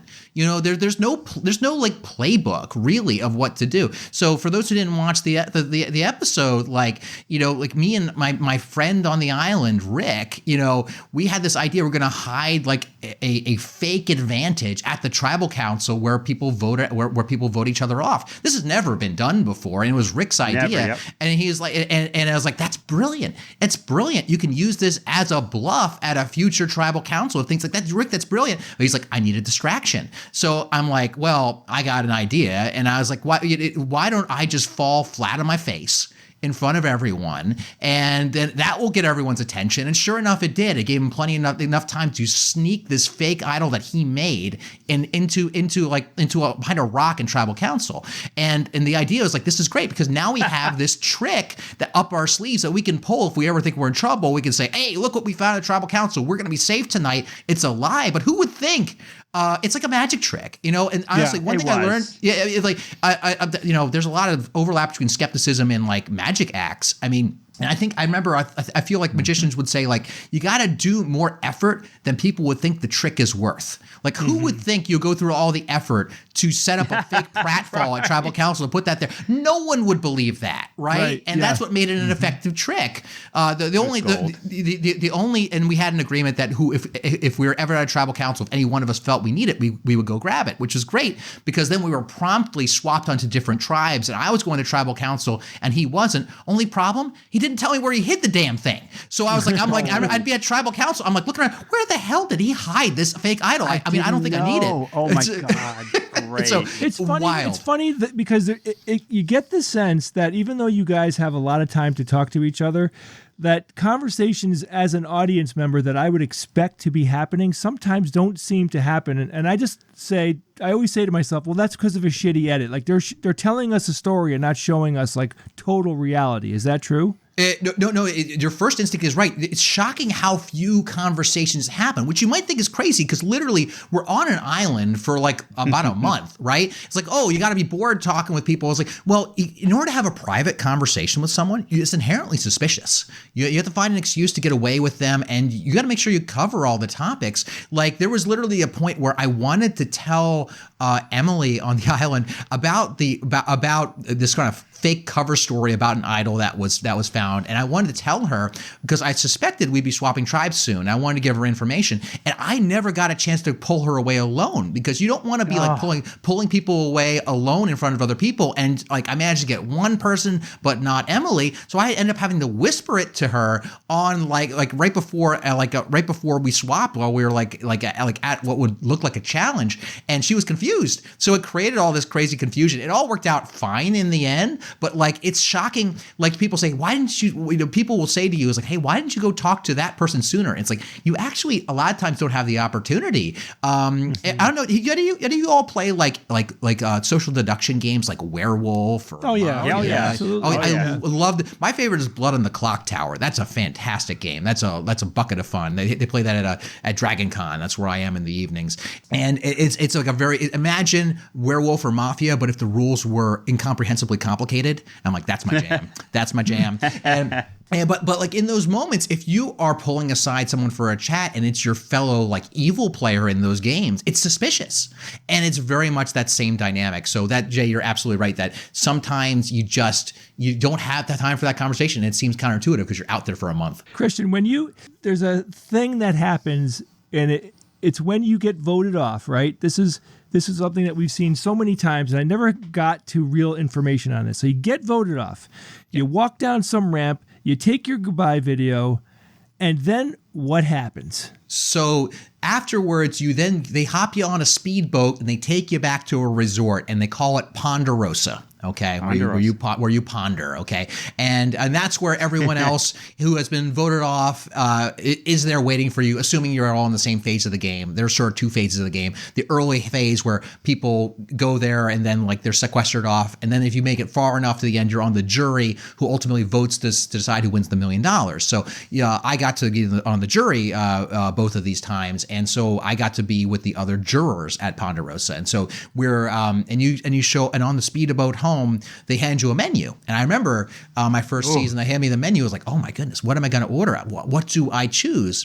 And they said, Christian, you could order more than one thing. I'm like, Christian's like, God. I'll have the lot. I'll tell you my food order, my friend. It was I got a pizza, a burger, a chicken tikka masala, surf and turf, and a salad. That's what I ordered when I got off the first time. It's pretty. I was pretty full by the end of that. Well, by the way, if you're in Fiji where we were filming, you want to make sure you order a beef burger and not a hamburger, because otherwise they will just give you a slab of ham on a bun, which is not what you're generally going for. So just pro tip for the Pro tip: order the beef burger. All right, but Christian, so you get this massive meal, which I expect, right? Yes. You shower, you sleep in a real bed, right? But then, Yes. do you have access to everyone else? Do you guys immediately do like a download with each other and just go through everything that happened? Well, if they like you, yeah. I mean, and honestly, I was so tired the first time I got voted out that I fell asleep on the toilet. I was just like, I was like, I need to go to the bathroom, and then I woke up a few hours later. It's just like you just had so much adrenaline, you just that you just crash out. Yeah. You just crash out. It was amazing. Wow. Best sleep I ever got. But I think that, you absolutely talk with the other jurors, because, first off, you want to know, is like, hey, what happened with that thing out there? Were you trying to vote me out? It's like, no. And if you have a good group, it's like, it's all, like good sportsmanship stuff. Like, you're like, oh, I want to know about this. It also helps that the alcohol is available at that point. I think that can help. Yeah. And so with a lot of people, you are just like deep dive, like, hey, about this. But sometimes people are going through their feelings because, you just went through a really hard game and now it's over, right? Sometimes people aren't in a mood to chat, but I always am.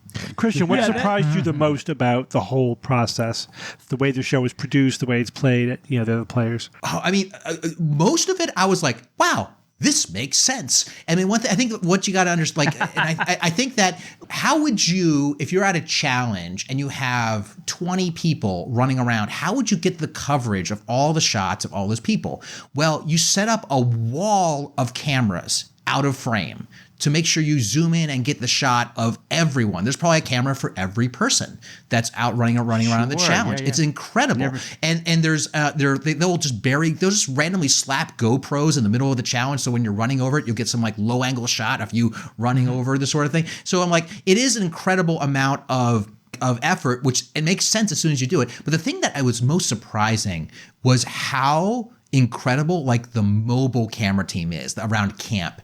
Like basically every time you are going somewhere and there's a camera shot like filming you, is a team of 3 people that are in front of you. There's the camera operator holding a giant camera. I don't know cameras that well, but it's huge. And then you have a sound operator, sound technician, who's holding a boom mic over our heads, just out of shot. And then there's a third assistant behind them who has like a backpack full of like SD cards and like has like 3 tripods like strapped to their back.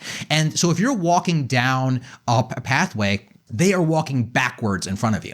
And this is with all that equipment. And sometimes on a beach, you kind of have to walk down like a steep hill. And I remember I would walk down this hill to have a conversation down below with someone about voting out X, Y, or Z. And then the camera people would run down and down the hill, set up the shot, start walking backwards as we're walking down.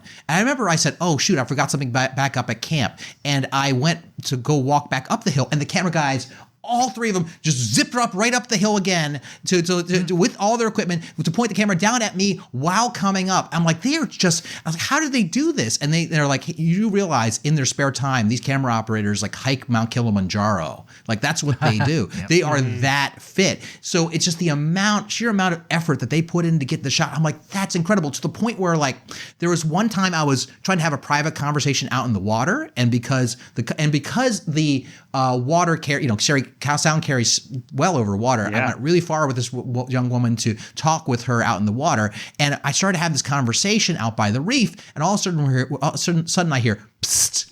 And I was like, who is that? And it's the camera operator. Like, they're not supposed to talk. They don't say anything. And I was like, what? And I looked at them, and they said, can we go back closer to shore? And they were up to their neck in water and literally holding their camera above their head. And it's like, can we just go a little closer to shore? I'm like, oh yeah, sure. I felt horrible.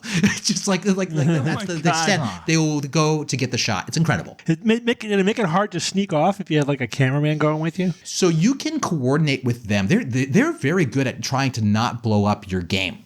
Yeah. So if you want to have so if you're like, if I want to say, hey, I'm going to go and find an idol, I'm going to go by the water well to look for it. If you meet me there in like a minute, that'll be great. They'll do that. They'll do that for you. And if, and so like, and especially at night. So at night, there are fewer camera operators. They're, by the way, at night, you get all these shots of us looking illuminated. What they do is they set up like in the tree line, you can tell that that night's going to come soon because some camera operator goes into the tree line and sets up like a big, like sort of stadium light system of infrared lights that they blast at camp. So that way that you can get like nighttime footage of us at camp. And so there are fewer people at night, but there are camera operators always there. And so if I remember I went to go search for idols at night. So I would tell the camera operator, I'm going to go off in that distance and they, I'm going to go over by there. I'll be there in about 5 minutes and they will meet you there in the middle of the night. And there's like no light beside the moonlight. So you got to hope you're searching during the full moon. So it's incredible what they do. All right, quick science. What are your thoughts, your anecdotal thoughts on 39 days versus 26 days, especially in terms of like recovery? How well did you recover compared to those two very different lengths of seasons? Well, I can tell you how it felt. I got to say, this most recent season, which was 26 days, like I felt it much more because there was no food. There was no food this time. They gave us rice on our first season, and granted, I'm like 7 years older in between the two, from my early 30s to like the end of my 30s. So like I imagine that part of it is just like I'm older and like the tenure track has sapped a lot of the energy out of me, and but I really. But I really felt it the second time around, but I think it was because I had no food. And there was a point, though, that we won a Chinese food reward on Survivor 50. And I think it was like on day 13 or something like that. Or it's like 14. I remember saying to myself, this might be the last proper meal I ever get. So I crammed as much of that Chinese food as I could in my body. And boy, did I. So, and I felt an obvious change in my amount of energy. The weight comes back like super quick. Both seasons. Sure. I eat a lot when I give myself permission to do so. So both times I recovered quite quickly, but just the lack of food throughout the entire season really hits you. And frankly, mostly in the mind, you lose the ability to think in a major way. Yeah. Oh, I believe it. I remember hearing from Tony. Oh God, what's his last name? Tony Vlachos, one of my favorites. Yeah, won the game. He won the game twice. He was such a fun watch. Oh my God! But I remember him saying that because he was just doing all 39 days, his seasons, and or at least for this first one.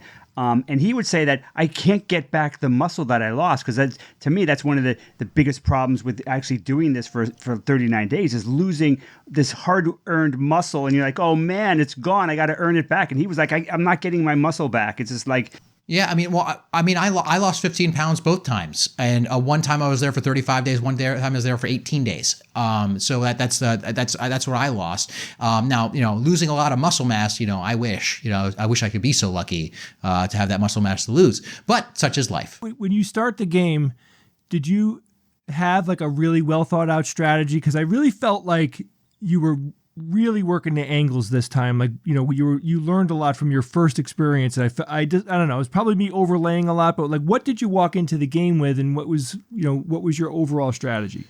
Oh, Jay, I think you're being very perceptive. I had a much more concrete plan going in my second time versus my first time. My first time, I had the sheer amount of things that could go wrong on Survivor. You don't know how you're going to be received on the island, especially on your first time. Like I'm a weirdo who works in a lab, right? Like my world is like 10 engineers. Those are like my entire like social friend group, right? and I was going to be thrown onto an island with like with a trucker, a professional wrestler, construction manager from like northern New York. Like how's it going to work? I was like, these people are going to like either hate me or I'll find a way to endear myself to me. So like I came into that first season being like, I'm just gonna adapt. I'm just going to find a way to get some traction and get people to want to go with my plans. And it worked out okay. It worked out quite well. But like after I played that first time, I learned I was a huge fan of the show, to be clear. I was a huge fan, but I tried to have a lot of respect for all the things I didn't know about the show. And then once I played the first time, I'm like, aha, I get it. I understand how I'm generally received by these other players and what the ways they perceive me. First off, oh, this guy has glasses, he's smart. Like that's it. That's like anything more complicated than that. Like that should be your top line headline. And anything stereotyped with being smart, you will be saddled with. And it's true. That's what they'll do. And but then they'll maybe they'll find me funny and fun to like about maybe they'll like me because of it. But also the second time you come in with a reputation. You don't come in with a reputation the first time. Everyone knows, like at least most of us have watched the show when they're coming in for an all-star season. I know all about them, and I'm a huge fan of the show. So I definitely and once the cast leaked. About 4 days before we left, and I'm like there's someone had leaked the actual list, and I saw the list. I'm like, that list is right. There's a handful of people that were not well known were coming back that I knew were coming back. I was like, that's the real list. That's it. And I saw it, and I'm like, okay, I could actually start to plan out what everyone's sort of role in this season is from the show's perspective, because they're not casting random people.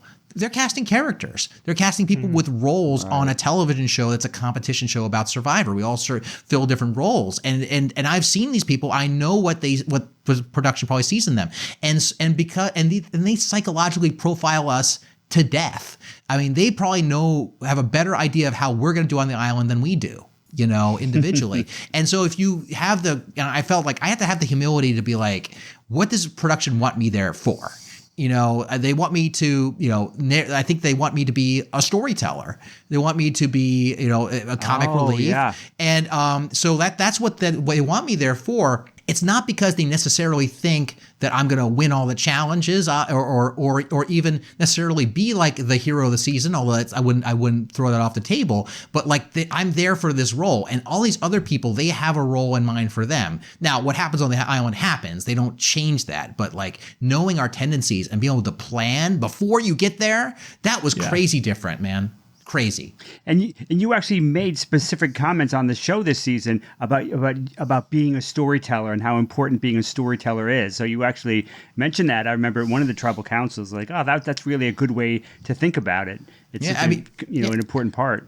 Thank you. I think that's one of the main things I learned from my first time out there. That, ironically, from Mike White, who was on both of my seasons because he was a screenwriter, is that the show is a story, and there is no writer. We are the writers, but in the end, it becomes a story. It is edited into a story, and because we are cognizant of that we're on a television show and we're being interviewed by producers from time to time, we tend to frame our own experiences in terms of being a part of a story. Are we the heroes? We're probably casting ourselves as the heroes of our own narrative, and all of our enemies are the villains, and then acting accordingly. I think that's just how the egos work. And it's fascinating when you view it that way, and you can turn that into a strategy. Who does this person think are their villains?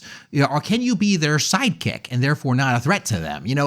That framing is really powerful. And I talked about on the show, and I had someone email me a few weeks ago saying, "Oh, Christian, here's some I wish the name of the theory. Here's some kind of narrative. I forgot some kind of narrative theories, cognitive narrative theory. That's probably not the right words for it. But the idea is that when you are in times of extreme uncertainty, that you tend to rely upon narratives for determining what's true. And I look, there are strong skeptical overtones with that. I'm sure that we talked about that many times on the show, but I think it's a way that drives your thinking. I have one more question, Steve. Christian, do you get to brush your teeth? Grab a stick. Yep. That's it. Why wouldn't they let you guys brush your teeth? It's not available. There's lots of sticks, Jay. They're cheap. I mean, so much of it is about they do a lot to preserve the survival experience. They give you very little that you wouldn't expect people on an island to give. There's no secret craft services table. There's no brushing your teeth. The things that you get, here are the things that you get. You can get sunscreen. You can get sunscreen. You can get bug spray. You can get, you can get one multivitamin pill a day, and they give you an electrolyte packet. That's what you get. That and people mix that into their water. But really, the rest of it, we're really sleeping in the woods. We're really grabbing sticks to brush our teeth. We don't have razors to shave. That's just the gestalt of the experience, Jay. Well, I mean, so the bottom line is, all you guys walking around, you're all hawking big time. It's just one stank mouth after the next, then, right? You only register 4 smells on Survivor, Jay. Okay, they are mildew, campfire, number 1 and number 2. Those are the 4 smells. Wow. Yeah. So the mouth doesn't even, it's not strong enough to even Not make it even in. close, Okay. dude. I was hanging right near people's armpits. The body odor, it's just part of the ambiance. Christian, thank you. You entertained the hell out of me. Oh my God. It was so fun. much fun. We were all talking about you the whole time. Thank you. And it was, yeah. And you had a really great were poker face whenever we did talk with Christian, and you didn't give us anything. Nothing. It's part of the game, Steve. Yeah. Also the NDA. Absolutely. Yeah, right. All right, Jay, it's Who's That Noisy time. Okay. Oh, boy. All right, guys. Last week I played This Noisy.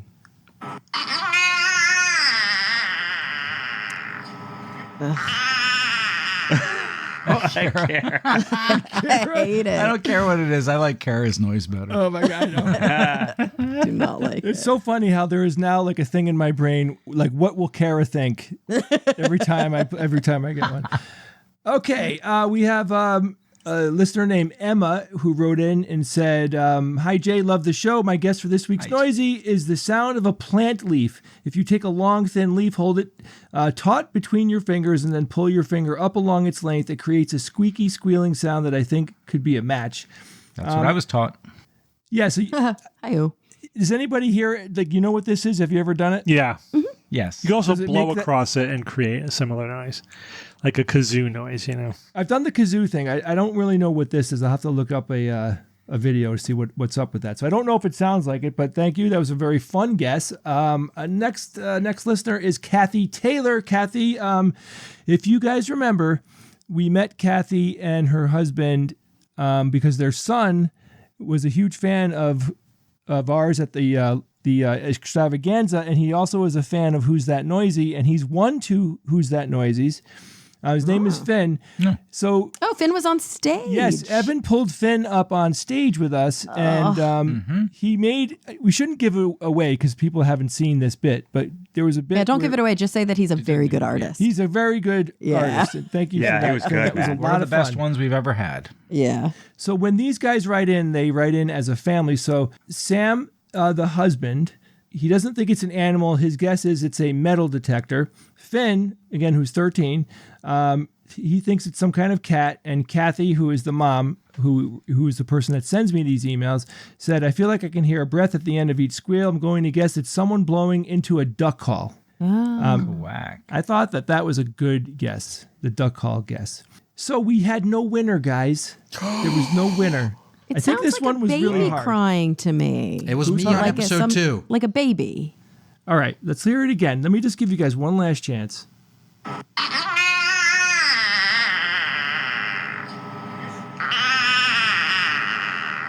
Grogu, this is a baby aardvark.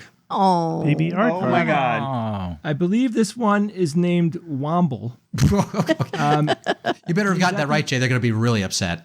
Yes, and he is now bottle feeding, and apparently he likes to sing. I think that he is freaking adorable. I just love these baby animals. So anyway, Kara, it's not a weird sea creature. It's just a nice little mammal that runs across the ground.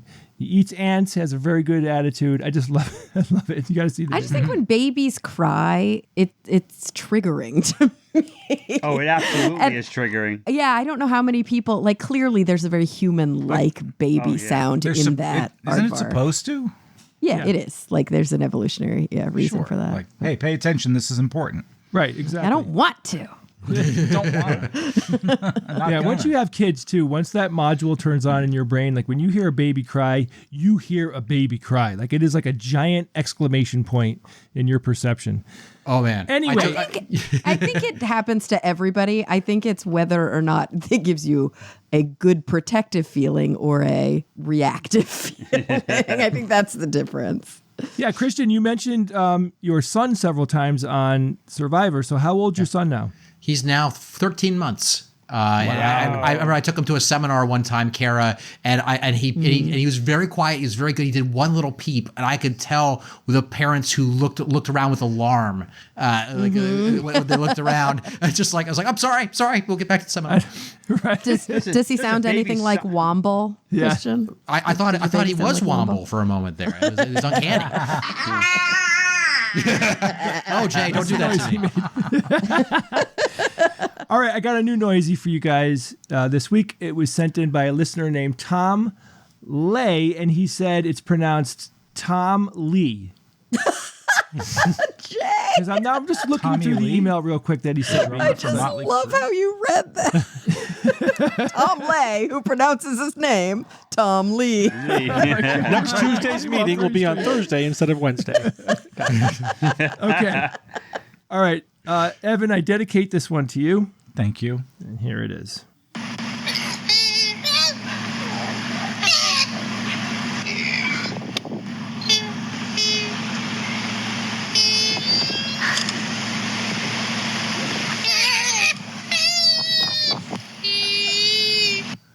Oh my God.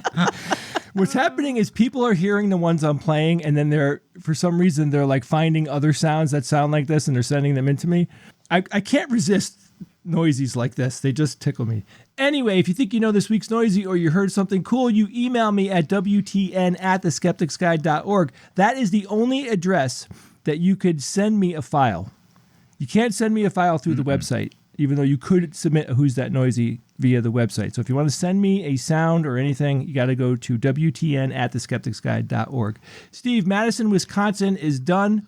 It was a ton of fun. We met a lot of great people. Good. But we must move on, and here we are. We are going to SciCon. This will be the weekend of June 11th to 14th, Buffalo, New York. Tons of great speakers. We're going to be doing a live SGU podcast during the conference, and then at night, this is all happening on Friday, we have a separate ticketed event, which is our Skeptical Extravaganza. Tickets are selling really well. I'm sure they have more tickets available, but I wouldn't be surprised if they sell out soon. But anyway, please join us if you can. You can go to sciconference.org. That's SICONFERENCE.org. Then after that, Christian, how up are you on SGU happenings? Do you know what we're doing next? Oh, is Australia coming up, or is it already done? Yeah, correct. We will be in Australia and New Zealand. Jay, you keep forgetting. Every time you say our next show after SciCon is Australia. Right. But before Australia, It's LA. I know. I can't help it. It's written down this way. I don't want to. I'm too lazy to change it. So anyway, I'll get there.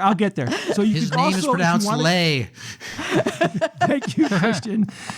We will be arriving, and we will be doing a SGU secret meetup. This is a low-numbered attendance. Super fun. We serve food. We always have a fantastic time at these. We always do a lot of fun stuff with the audience or the people that show up. It's not an audience. We're all hanging out. We're all milling about. You get to talk to all of us about whatever you want. There's plenty of time to hang out. If you want to go to that, you're going to go to theskepticsguide.org, and you'll see it on there. And then on July 18th, we're doing a show we've never done before. We are doing a combination live podcast and mini conference. The entire event is going to last 5 hours. You get an hour break for lunch. It's going to be a great time, and we really hope that you can join us. And this event actually has a name. It's SGU and Beyond. And if you want to join us for any of these things happening in LA, go to theskepticsguide.org. Christian, are you jealous? Extremely. I want to go to the con, the mini con, and the not a con. I want to do all these things. If you come, I will let you in for free because you and I are friends, and I really like you to go. If you can't come, I'm disappointed in you. We'll meet you at Dragon Con. Right, we'll see you at Dragon Con. At a Dragon Con. But not Kubla Khan. That's different. All right, let's go on with science or fiction. It's time for science or fiction.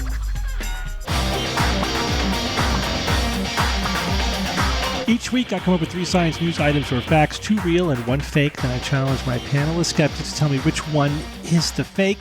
We have a theme this week. The theme is robotics. Oh, boy. Just chose that at random. All right, so I guess Christian's going last. Christian, as our guest, will be going last. Absolutely. All right, here we go. Item number 1.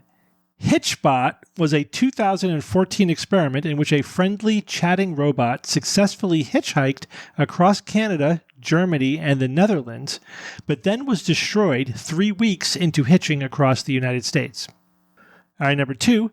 Credit for the first mechanical robot in science fiction is given to the 1826 short story The Sandman, in which the protagonist mistakes the robot for a live woman and falls in love. And item number 3, the word robot was introduced in the 1920 play RUR for Rossum's Universal Robots, in which mechanical robot workers rise up against their human masters. Bob, you go first. The Hitchbot. 2014 experiment. Hitchhiked across Canada, and Germany, and the Netherlands. Okay. Did it swim to Germany? Probably not, because they would have mentioned that. Destroyed 3 weeks. And all right, so there's that one. I haven't heard of Hitchbot. Kind of weird. But let's see. Let's go to number 2 now. First mechanical robot, 1826, The Sandman. Let's see. The word robot, RUR, 1920 play, Rossum's Universal Robots. Okay. I'm gonna go with Hitchbot. That just does not seem right. I'm gonna say that one is fiction. Okay, Jay. Let me see here. So we got the Hitchbot that did a bunch of hiking. The second one, what is this, a movie? First mechanical robot in science fiction is given to the 1826 short story, The Sandman, in which the protagonist mistakes robot for a live woman and falls in love. Yeah, I mean, this is where robots are heading now, Steve, so I think this is very timely. I think people are going to be falling in love with chatbots and robots in the near future. But did this actually happen? I don't know. Let me move on to the third one. The word robot was introduced in the 1920 play RUR, Rossman's Universal Robots, in which mechanical robot workers rise up against their human masters. Bottom line is, I don't think that the third one is correct. I don't think that's where the word came from. I remember discussing with you guys where that word came from. Specifically, we had a discussion exactly about that, and I remember nothing about this here, so I think this is false. Okay. Evan? I don't remember Hitchbot.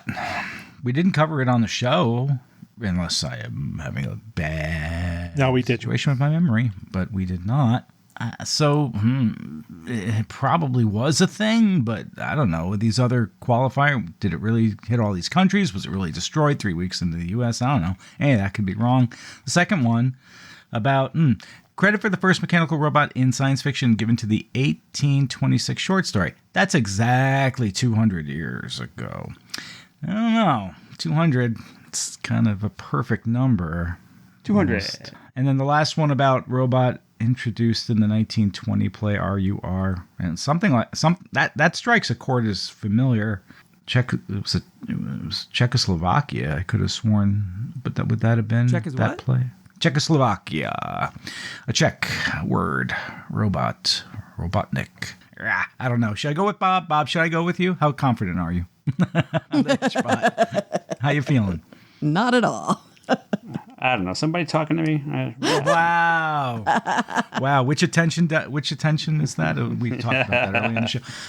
Steve, all right, I'll spread it out. I'll say the first mechanical robot in science fiction given to the 1826 short story The Sandman is the fiction. Okay, Kara, no help from the boys. No help at all. All different. Quite a bit of help. Okay, so Hitchbot in 2014 hitchhiked across Canada, hitchhiked across Germany, hitchhiked across the Netherlands, got to the U.S., and people were like, I'm going to break this thing. That feels cromulent, sadly. So I think that one may be science. So is it the first mechanical robot in science fiction, which I'm assuming you mean in science fiction literature? Yeah. 1820, like written, story. 1826 short story. Yeah, okay, it's a short story. It's called The Sandman. Is he a mechanical man of sand? I don't know. Oh no, he's mistaking a robot for a live woman. So he's falling in love with a robotic woman. 1826, that feels early. Or maybe it's late. But if the word wasn't introduced until 1920... Yeah, the word does not exist in that story. Right, Yeah. right. But the concept might. Yeah, it was definitely a robot. Yeah, non-human, human-like machine or something. Mechanical robot rising up against human master, 1920. That feels right to me. Yeah, I think I'm going to go with Ev. I think I'm going to say it was either way before 1826 or way after 1826. Okay, and roboticist Christian Hubicki. All right. No pressure whatsoever. Hey, Nope. so Nope. let's- If you fail this, just I think about it. I won't remind you of my horrible. Actually, I just reminded you of my horrible science or fiction record with you guys, even in robotics. So I'm here for redemption, my friends. So science fiction season 50. Item 1, Hitchbot, being destroyed in the United States of America. Well, first off, this is the kind of study that social roboticists would like to do. I could see them doing a study like that. That makes a lot of sense, and just isn't the parable just too juicy, about the United States here. All right, number 2, credit for the first mechanical robot in science fiction is given to the Sandman.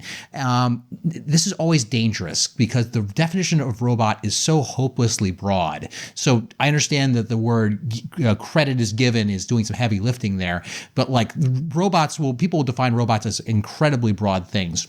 My instinct is to say that it's much earlier than this. If you're going by anything kind of mechanical person, I mean, like mechanical. I mean, maybe it's like stone golems. The definitions can get pretty complicated. My guess is there might be something much older than this Sandman story. So speaking of plays, so you got the Rossum's Universal Robots play. That sounds right to me.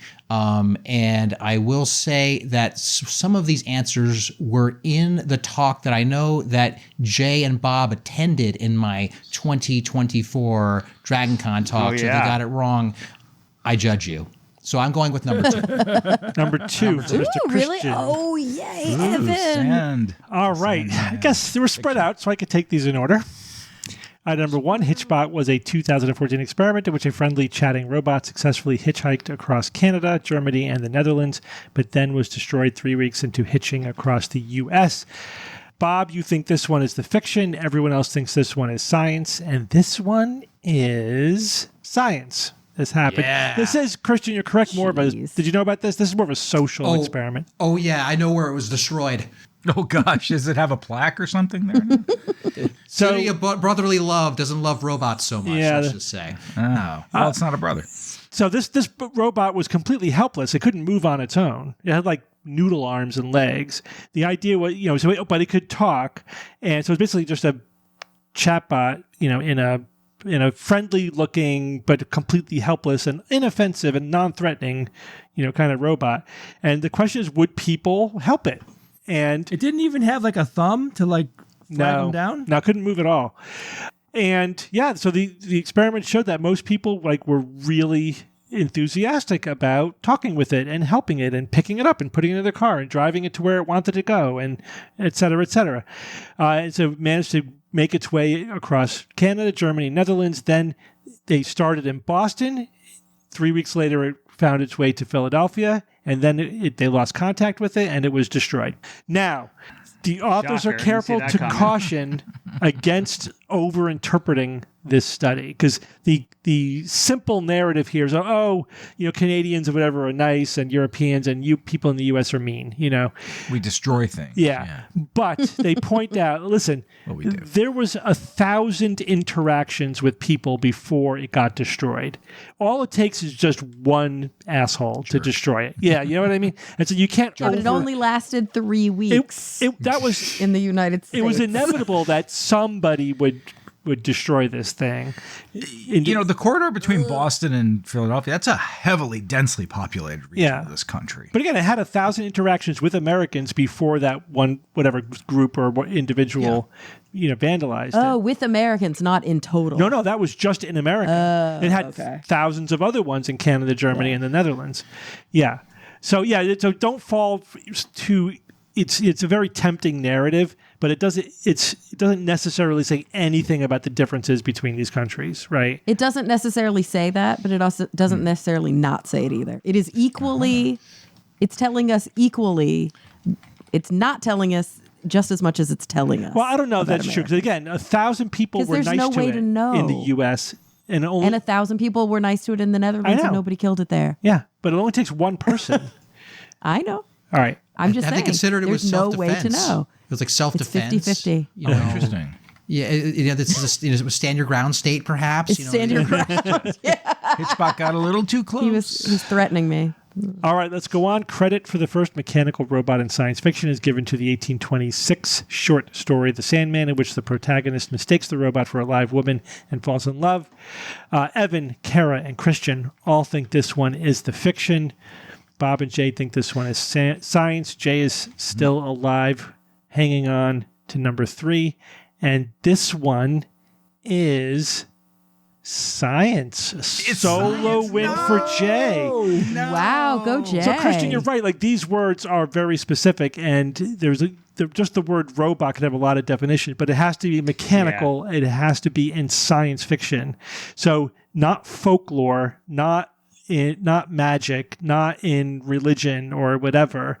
And so that's why I say giving credit for is doing a lot of heavy lifting here because of these caveats. So like the golem in Jewish folklore doesn't count because it's folklore, it's not science fiction. Or the robot created by Hephaestus, for the Greek gods or whatever, doesn't count either.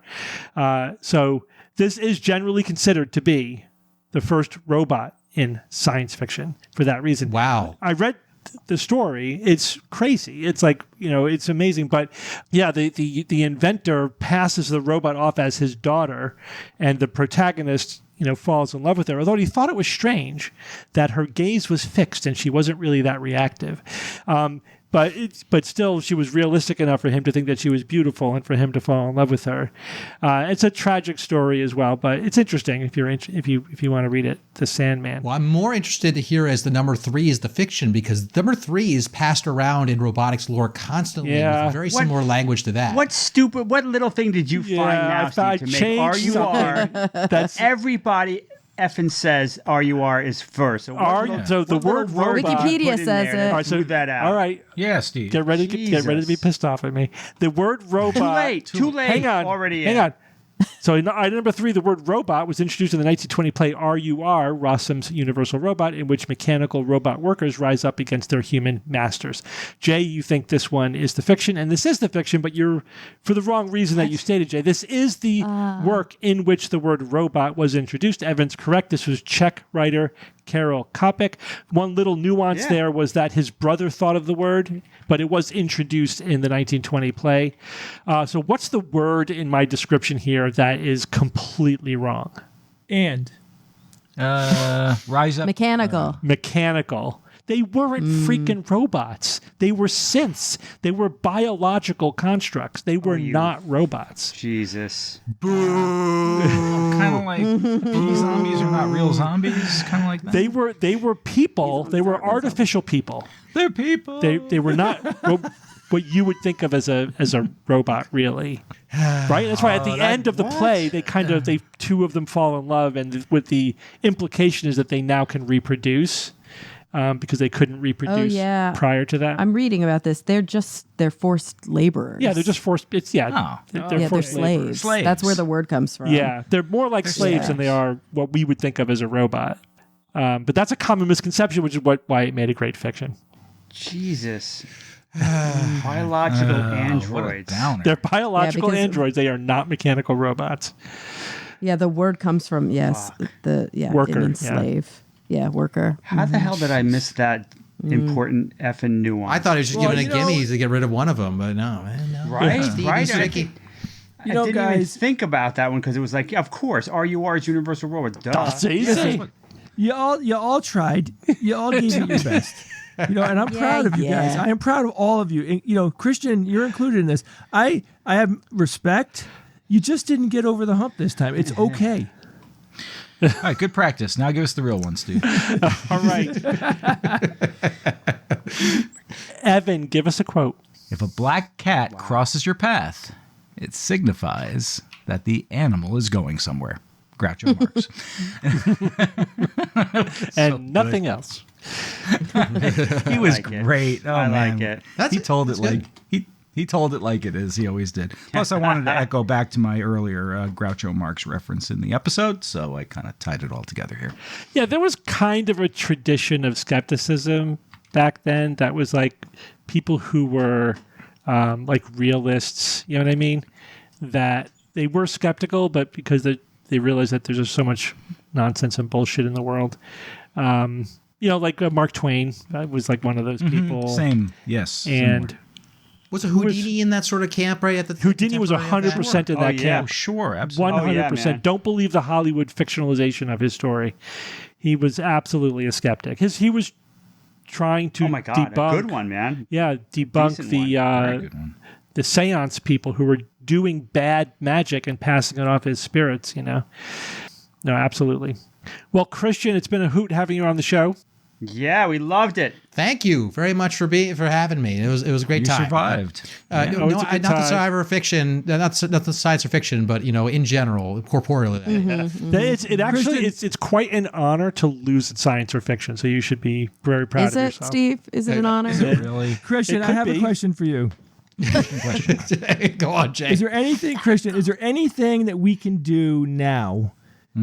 So when the robots finally take over, like, is there like something we can do where they'll like us? Like pre-gaming it. Like, is it a T-shirt? Do we have to I don't know. Yeah, like when Tom Cruise ripped his eyes out in Minority Report, I think that you kind of got to infect all the data. Like if they're going to do like imitation learning, like they're doing for all these like large language models right now, you sort of got to infect the data set with like love all humans. And hope, and like Steve's saying that look, the context window, the might fade over time, based upon new stuff, but it'll revert back to their core training. So if they're in their core training, it's like Dead Jay. Not too bad, but Christian's better, then that's what they'll use as their North Star. Okay, I'll go with that. That's all good. Which worries me that there is so much out there. There's that they're getting trained on the internet, which contains the sum of just human culture. gosh. And what is the most cliche thing about robots? It's they rise up against their human masters and they kill all humans. So eventually that's going to filter through their training and they're going to kill all die humans. is they're going to Yes, figure that out. Yeah. We're doomed. That we should mention that we are actually doing a panel on the robot apocalypses at DragonCon together with Yeah, Christian. that's going to be And that's going to be we delicious. are going to be doing, Jay, we have to finalize this and add it to our thing, is that we are doing a private show at DragonCon, but we'll be on multiple robot-themed panels with Christian, which is be a really fun looking forward to. Yeah, How cool is that? And we'll be drunk the whole time. not really, but okay. Well, again, thank you all for joining me this week. You're welcome, Steve. Good to be here. Steve. And until next week, this is your Skeptic's Guide to the Universe. Skeptic's Guide to the Universe is produced by SGU Productions, dedicated to promoting science and critical thinking. For more information, visit us at theskepticsguide.org. Send your questions to info@theskepticsguide.org. And if you would like to support the show and all the work that we do, go to patreon.com/skepticsguide and consider becoming a patron and becoming part of the SGU community. Our listeners and supporters are what make SGU possible.